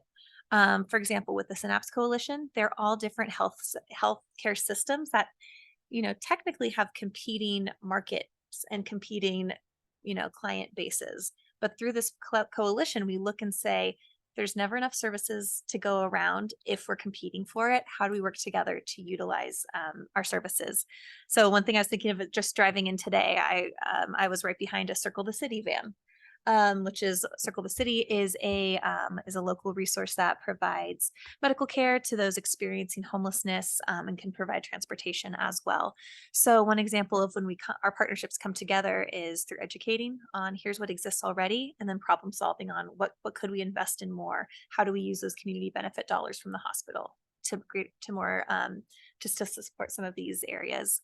Second, real quick on data collection. One of the things when we tried to have a better understanding of what our community experience is, we knew if we only did a virtual survey, what we would be missing is some of our populations that don't have access to technology, or that might, for some of our like senior populations might not be as familiar with it.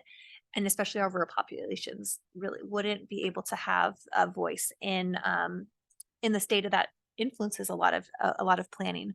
So ways that we combated that was we provided mini grants to community partners to go and take the survey to rural communities, to communities with less access to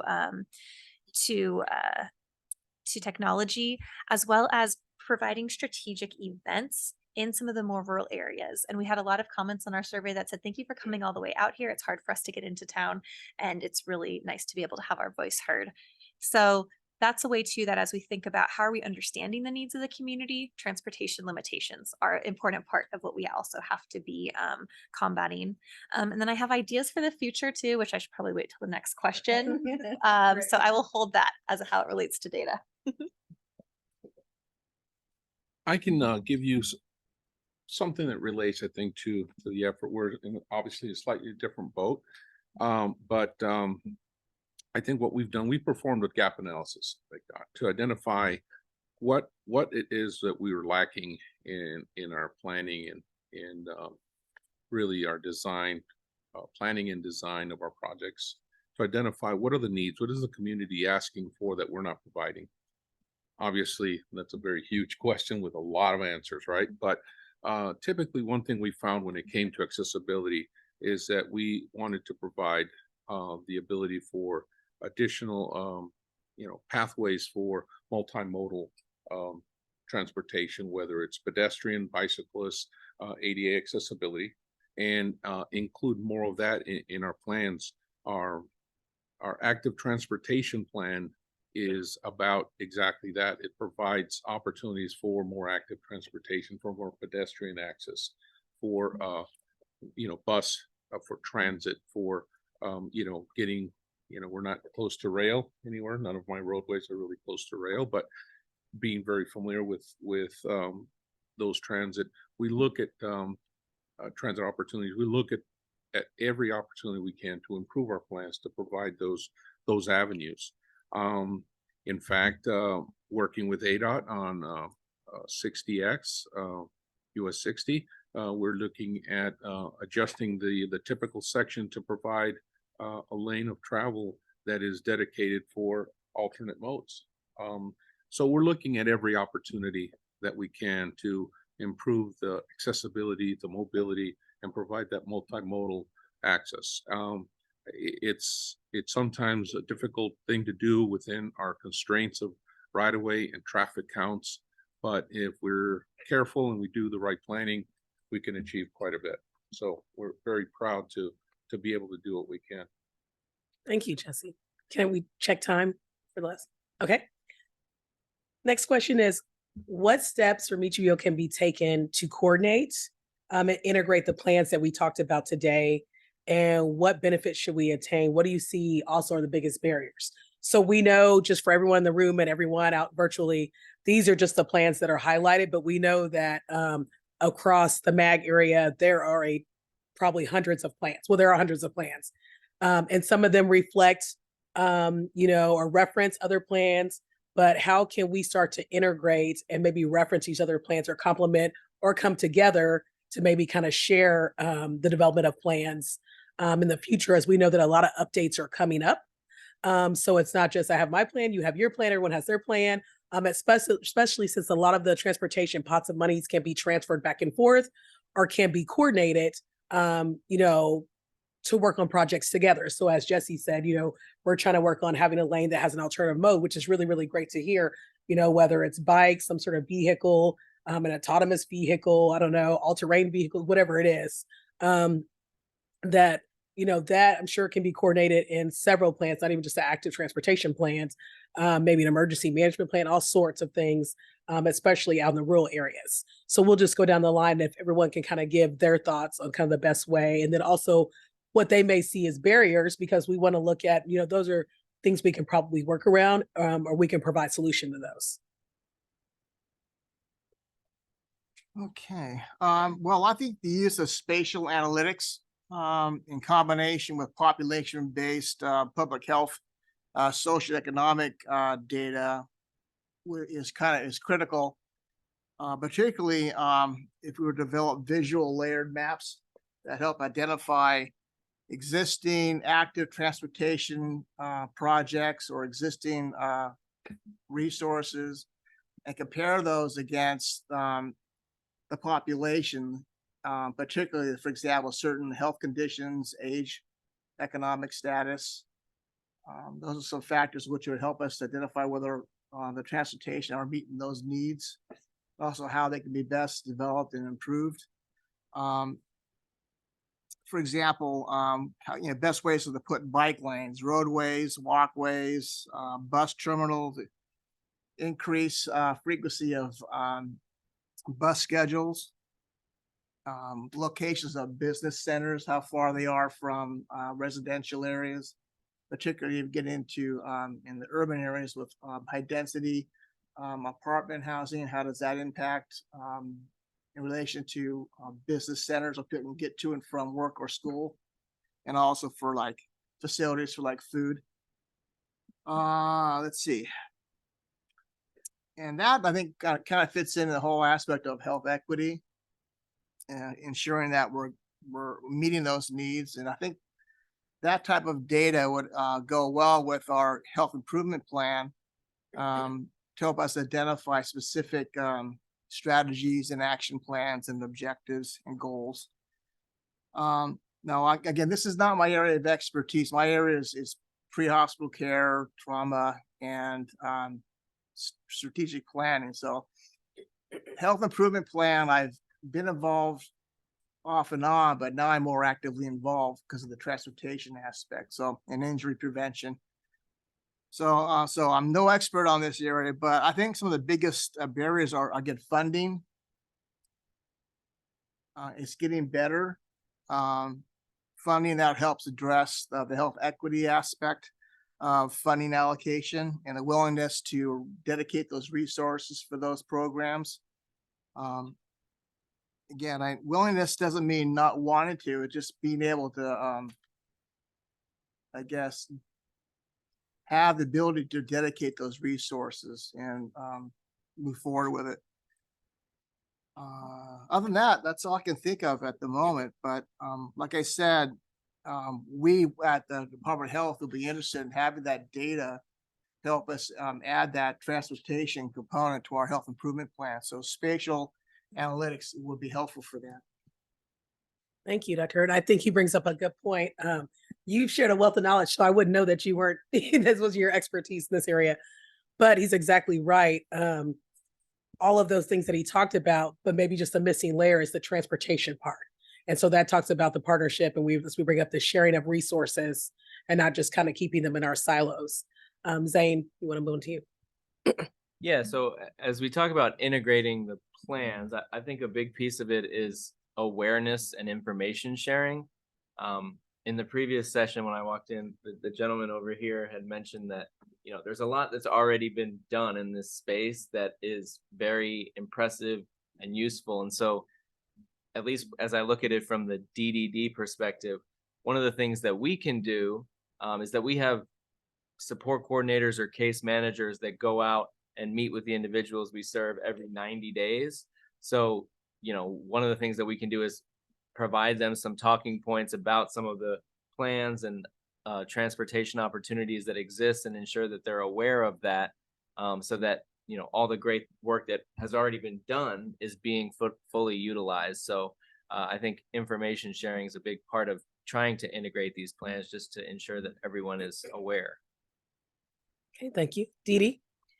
I think forums, open discussion just like this is really important to look at it holistically. I was here busy taking notes, so I'm going to be in contact with a couple of people here. Definitely Dr. Hardin had mentioned, and sorry, Jesse mentioned infrastructure. Well, public transit is there, and I'll relate it in a story. We had a phone call from a lady that said she can no longer drive, and she wanted to know what are the transportation options. And she noted that it was a bus stop pretty close to her, but she's never ridden a bus in all her life. She's always driven. So she wanted to know what were the resources that she could take to ride that bus. So infrastructure was really important because we found out there wasn't really safe path to travel to get to the bus stop. She needed some sidewalks, but we found an alternative that she could go. It was a little bit longer, but it takes everybody together, public transit, infrastructure, and finding out what is out there. I think Matt was just talking about, you know, some things have been in place and some things didn't work. You know, we learn from our mistakes, but we have to keep that dialogue going. We have to know what's in the environment, what is already in place that we can kind of build on. And when Annie was just talking about the expanded transportation Estrella, we get also phone calls from individuals living in communities, you know, the smaller communities, saying we moved here, you know, we're healthy, and we are living in these communities now, but you know, now that our health is declining and we can no longer drive, we need other transportation options. So it's really important that we know what are some of the programs, what are some of the that are taking place. I wrote that down, so I want to talk to you a little bit more about that. Anjali, we have a comment online also, if I can jump in real quick. Todd Morris in Northern Arizona says, Arizona does not have a statewide transit plan, perhaps a statewide analysis to incorporate all state agencies and partners around transit and human service transportation could be a way to organize and demonstrate how transportation overlaps with many key priority areas to help break down silos. I think that is spot on. Yeah. You know, we're sitting here a panel which some people see as experts in our field, but we cannot know, but there are elements that we don't know. We rely on you to let us know what are your successes, where are the opportunities and the challenges. And one of the challenges is funding. Funding. We're all looking for funding. And it's really hard to coordinate and collaborate when you're competing, as Annie said, for the same pot of funding. But that is also an opportunity. If you're from a different sector where they have a transportation component, possibly braiding funding, looking at how we can coordinate and collaborate on some of the funding in public health, maybe, you know, with the funding that is provided from FTA. That is one of the challenges. And another challenge, and it's something that I just recently heard in the urban area. I don't know if everybody knows this, but everybody talks about first mile, last mile. Even though there's transportation or transit services, it's hard to get to that first mile, last mile. But for those rural and suburban areas, it's not first mile, last mile. It's the first 5 miles, last 5 miles. So we also need to talk about bridging that gap and trying to and see how we can provide those services, or what opportunities or what programs can we help to fill that gap. I'm glad you brought that up, or the person that's on virtually. I wanted to, that was one of the notes I had on my other sheet here. I wanted to bring up that there are 7 states that do not have a statewide plan. I came from one of those states. That triggered because I just did a summit for that state of Missouri.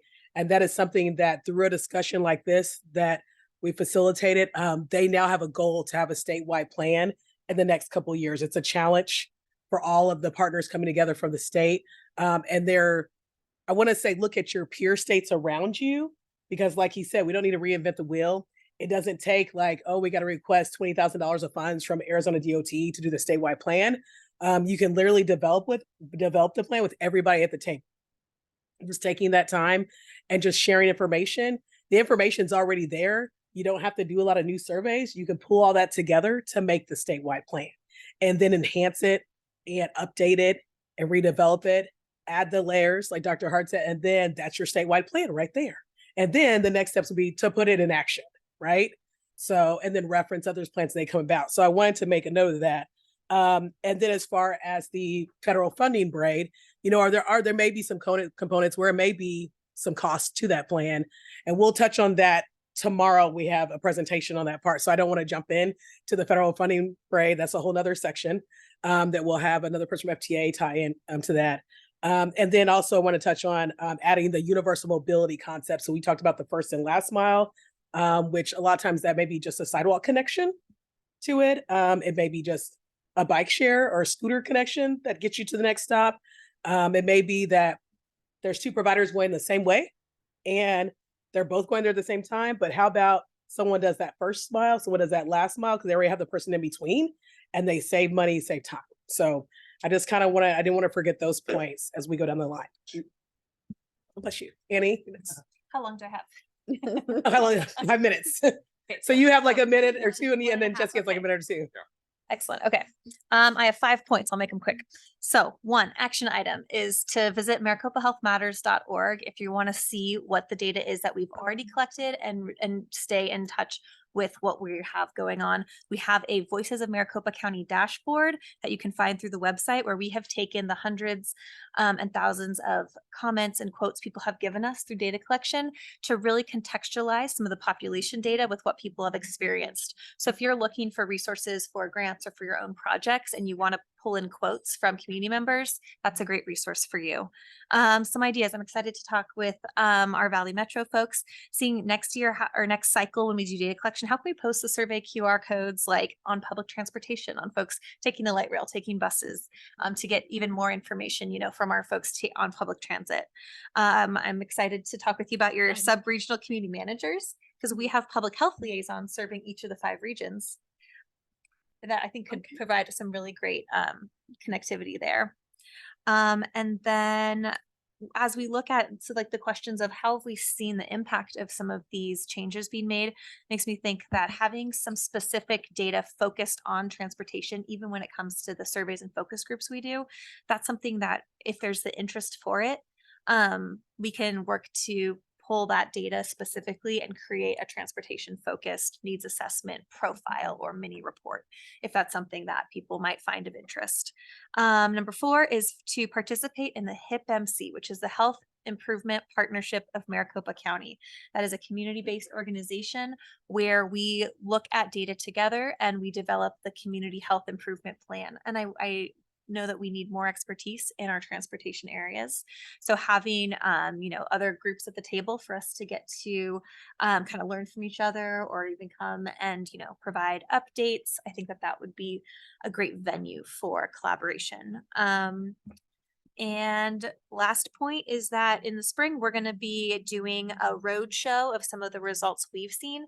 So if you're at all interested in having us, come to your organization virtually or in person to say, here's what we found from our needs assessment next spring and early summer, let me know because we would love to come share that information, learn from you all, have a discussion. I think those could be some nice next steps for connecting. All right, I'll try to be super quick here. I know we're out of time and I can tell you, we don't have any transit tax and we need funding. Very straightforward, those straightforward approaches. We need to work with our local agencies, have them identify transit corridors so that we can include them in our TIP funding or try to get some of that infrastructure built there. But on a deeper and probably a deeper note that I want to mention is going back to one of my first jobs ever, worked for SunTran in Tucson. Building bus stops and bus shelter pads about the same time that I would travel on weekends to visit Paul in Yuma and his team to study to become an engineer 25, 30 years ago. Goes way back.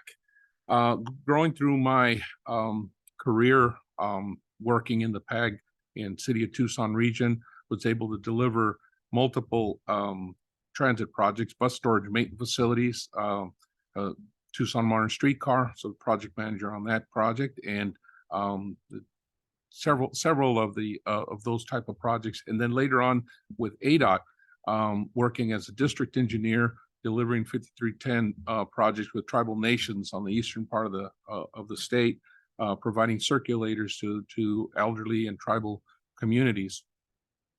One common theme that I saw is the collaboration and the grassroots efforts of folks that were supported by veterans and individuals like this room that made the program work. And that's where I want to stress is a support of veterans to staff that's new. Maybe they're veterans too, but typically the younger generation. I'm looking out in the audience, and the younger generation, you're going to make the difference. And that's what matters. You have to take the lead. You have to learn from what's been laid down before you.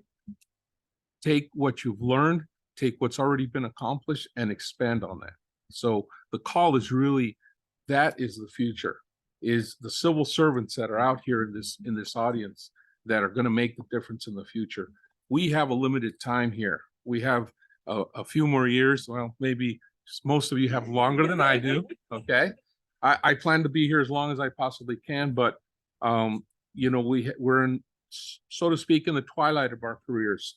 So we need to support you, the next generation and generations thereafter, to make that difference and have your ideas to move our industry forward and to take care of our communities and make that difference. So I know we're out of time, but thank you for having us. Thank you for having me.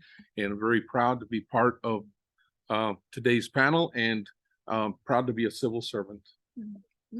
Thank you. Thank you, all of you. I know that we're out of time, and I know that there were probably more questions, lots more discussion that could happen. Please, in between the breaks and after this, talk to everyone on the panel, share information, exchange information, and we can certainly, as Dr. Hart had said, you know, extend this to work groups across the TA centers. You know, we can carry this on to a virtual, have another discussion on this online, and we'd definitely be happy to do that. So thank you, everyone. Thank you so much. Can we have a round of applause for our panel, please?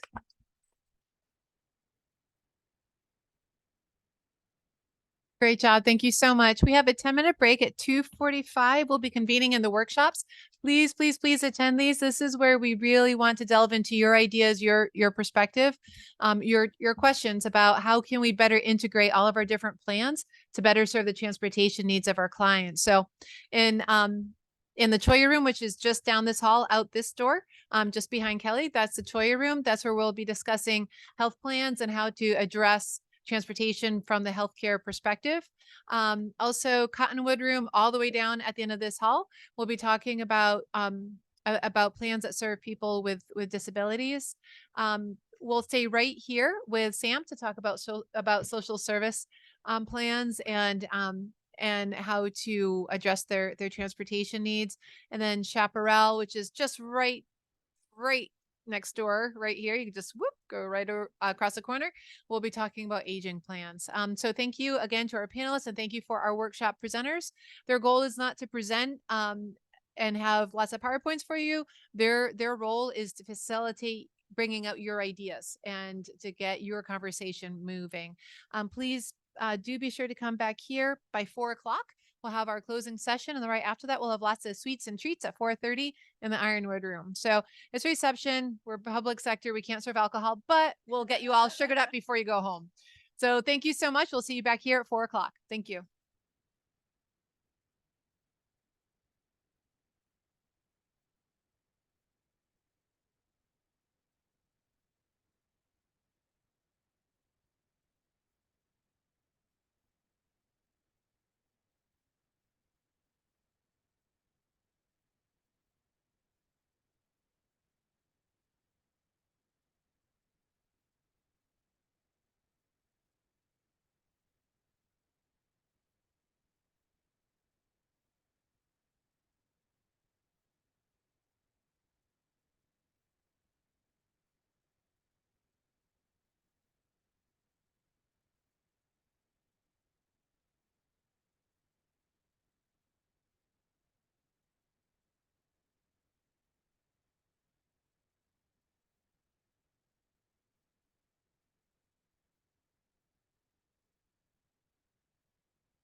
Great. If we could get everyone's attention, please, we'll go into the closing discussion, followed by the reception. And we'd like to introduce Catherine Newman. She's with the National Aging and Disability Transportation Center. She's been one of our key partners in planning this event. Thank you. Catherine?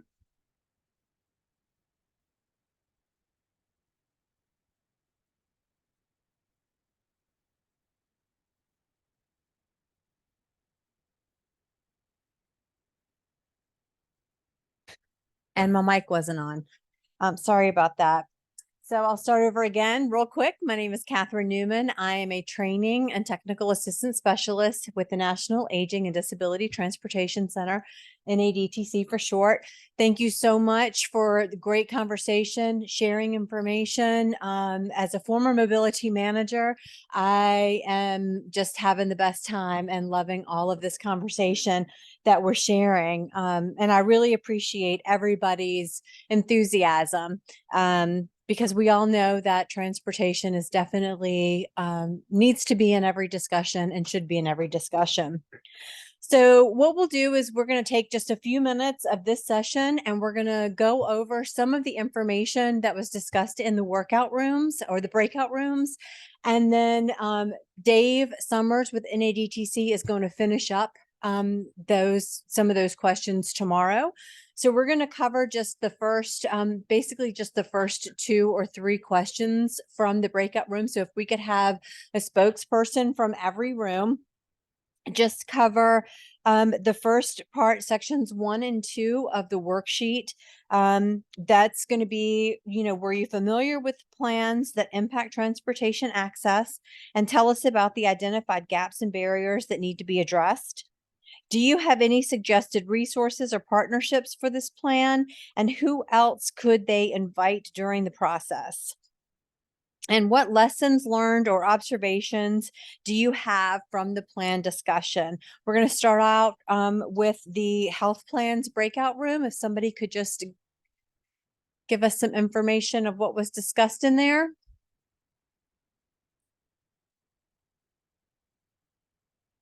Who was the MAG staffer in the health plans room? Okay, then feel free to come up and share some thoughts, Mimi.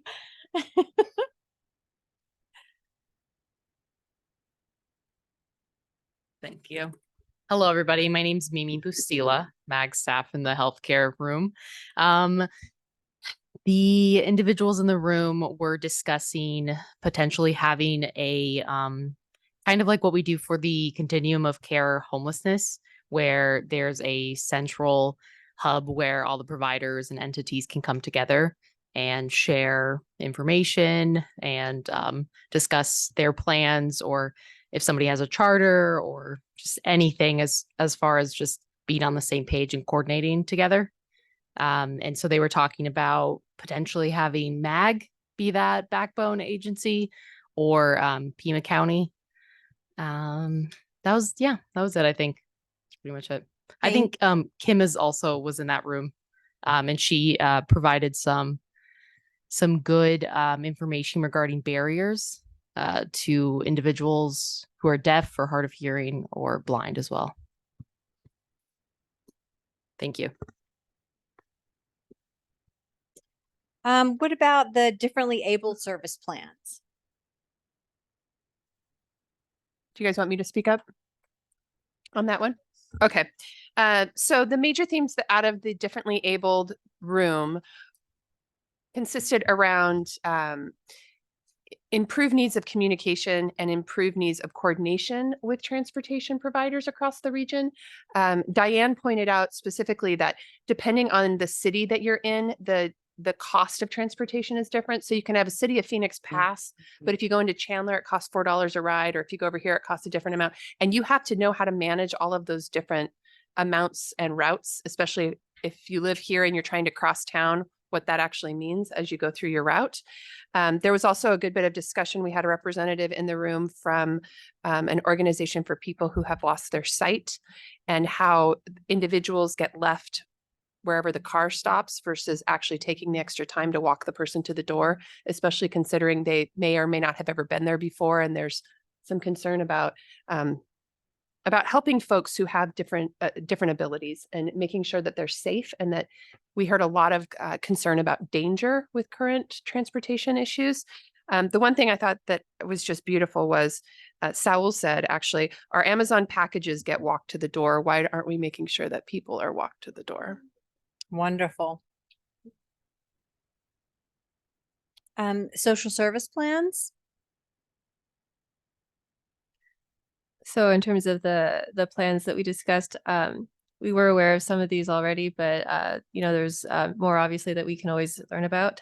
Gaps, we talked about funding for personnel, software, and logistics challenges. Those were the three big categories we went over. And like barriers obviously are, geography and costs, additional resources and partnerships, MAG, NCAT, each other as social service providers. And in terms of who else should be at the table, I'm just going to say more social service providers. I can think of Circle the City, CBI. Every social service provider has some built-in transportation component. Otherwise, they just would not be able to provide their service. What we talked about in our session was that transportation is fundamentally unavoidable. Either the resource has to come to you or you go to the resource. There's no getting around it. Thank you. And what about aging?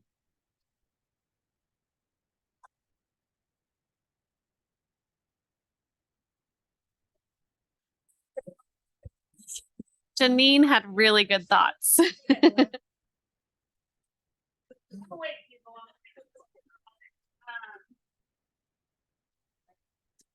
you.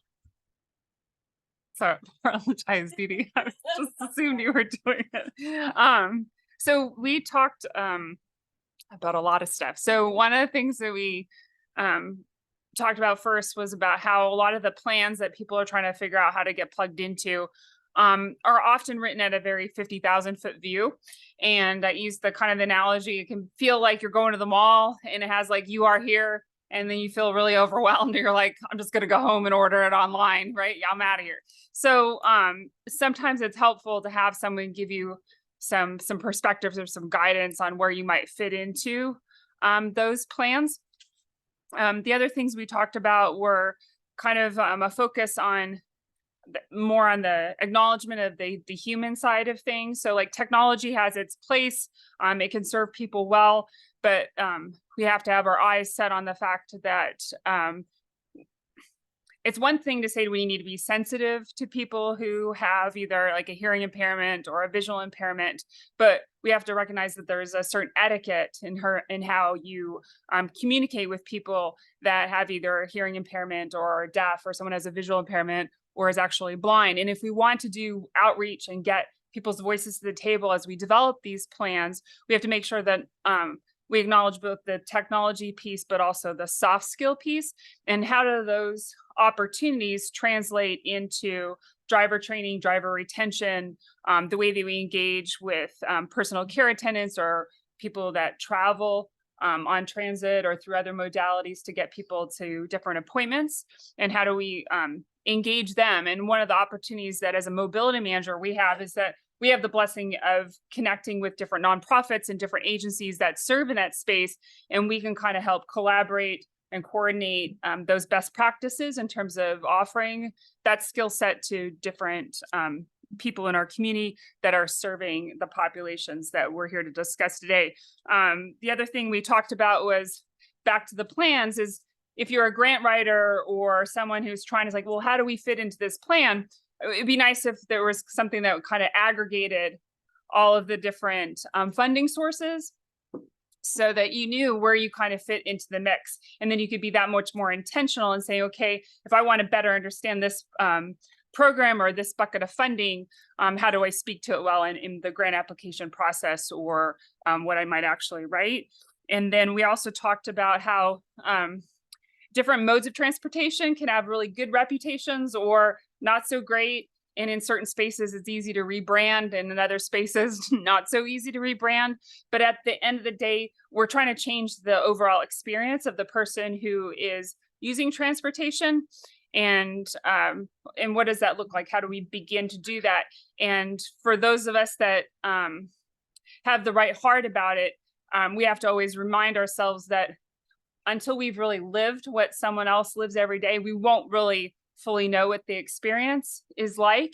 And it's hard for us to learn from them unless we're willing to be humble and ask those tough questions, but also be willing to bring the right people to the table to ask those questions. And that could be from the person that's using the service. It could be from healthcare providers, grant writers, policymakers, et cetera. And this is a great platform where we've started to kind of scratch that itch, so to speak. And then we talked a little bit about how certain paradigms, if you will, have kind of evolved. So if we use the term wheelchair, what we might characterize or what we might envision from like the 70s or 80s or earlier 90s is very different than when we say wheelchair today. And we talk about mobility devices and scooters. There was a day that maybe in the 80s if someone's wheelchair got caught on a ramp, on my best day, I might be able to like muscle it up and get it up off a sticking point on the ramp. But with scooters weighing like 500 pounds or more in some instances, even on my best day, I'm telling you, I can't lift a 500-pound scooter. And that's with someone not being seated in it. So we have some opportunities to acknowledge how things have evolved, good, bad, or indifferently, and kind of bring that into the discussion. And I'm sure Dee Dee will check me if I missed anything, but I think that's what we talked about, right? Yeah. Okay. And I think that, I don't know if you all heard some consistency in everybody's feedback.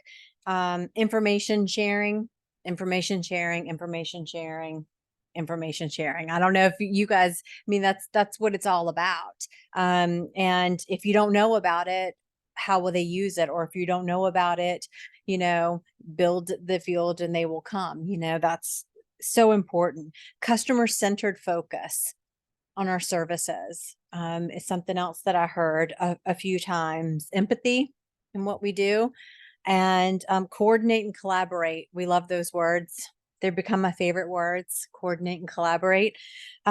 So I think, thank you all. And again, we're going to hear the rest of the feedback from the breakout rooms tomorrow in Dave's segment of the agenda. For those of you who won't be joining again tomorrow, evaluations are going to be sent out in the next couple of days. So please be sure to complete those. So keep an eye out for them on your email.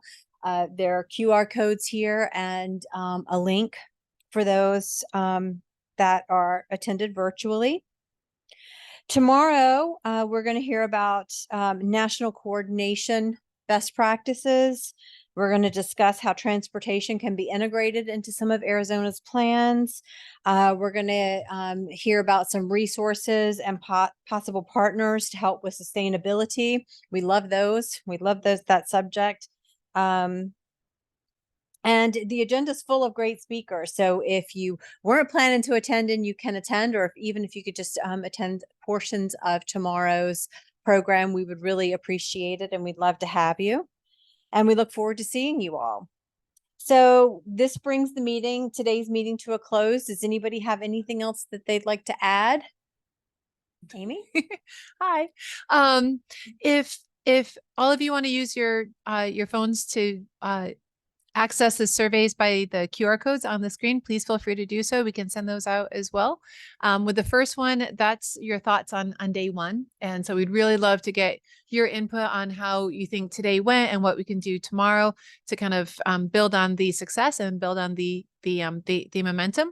If you're not coming back tomorrow, that second QR code or the bottom one is the post-event survey. So please feel free to go ahead. Your input's really, really important. And we understand that there are things that are shared during the meeting and some things that maybe are not shared, but are still on people's minds. And we'd love to get all of what is on your mind, whether you shared it or not. So please feel free to do that.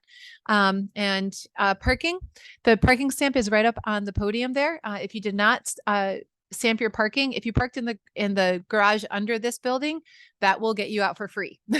If you parked in a spot not under the building, we can't help you. I'm sorry. So if you did park in the garage under the building, please make sure that you use that stamp before you leave today. If we could please go to the next slide. We do have a lovely reception laid out for everyone.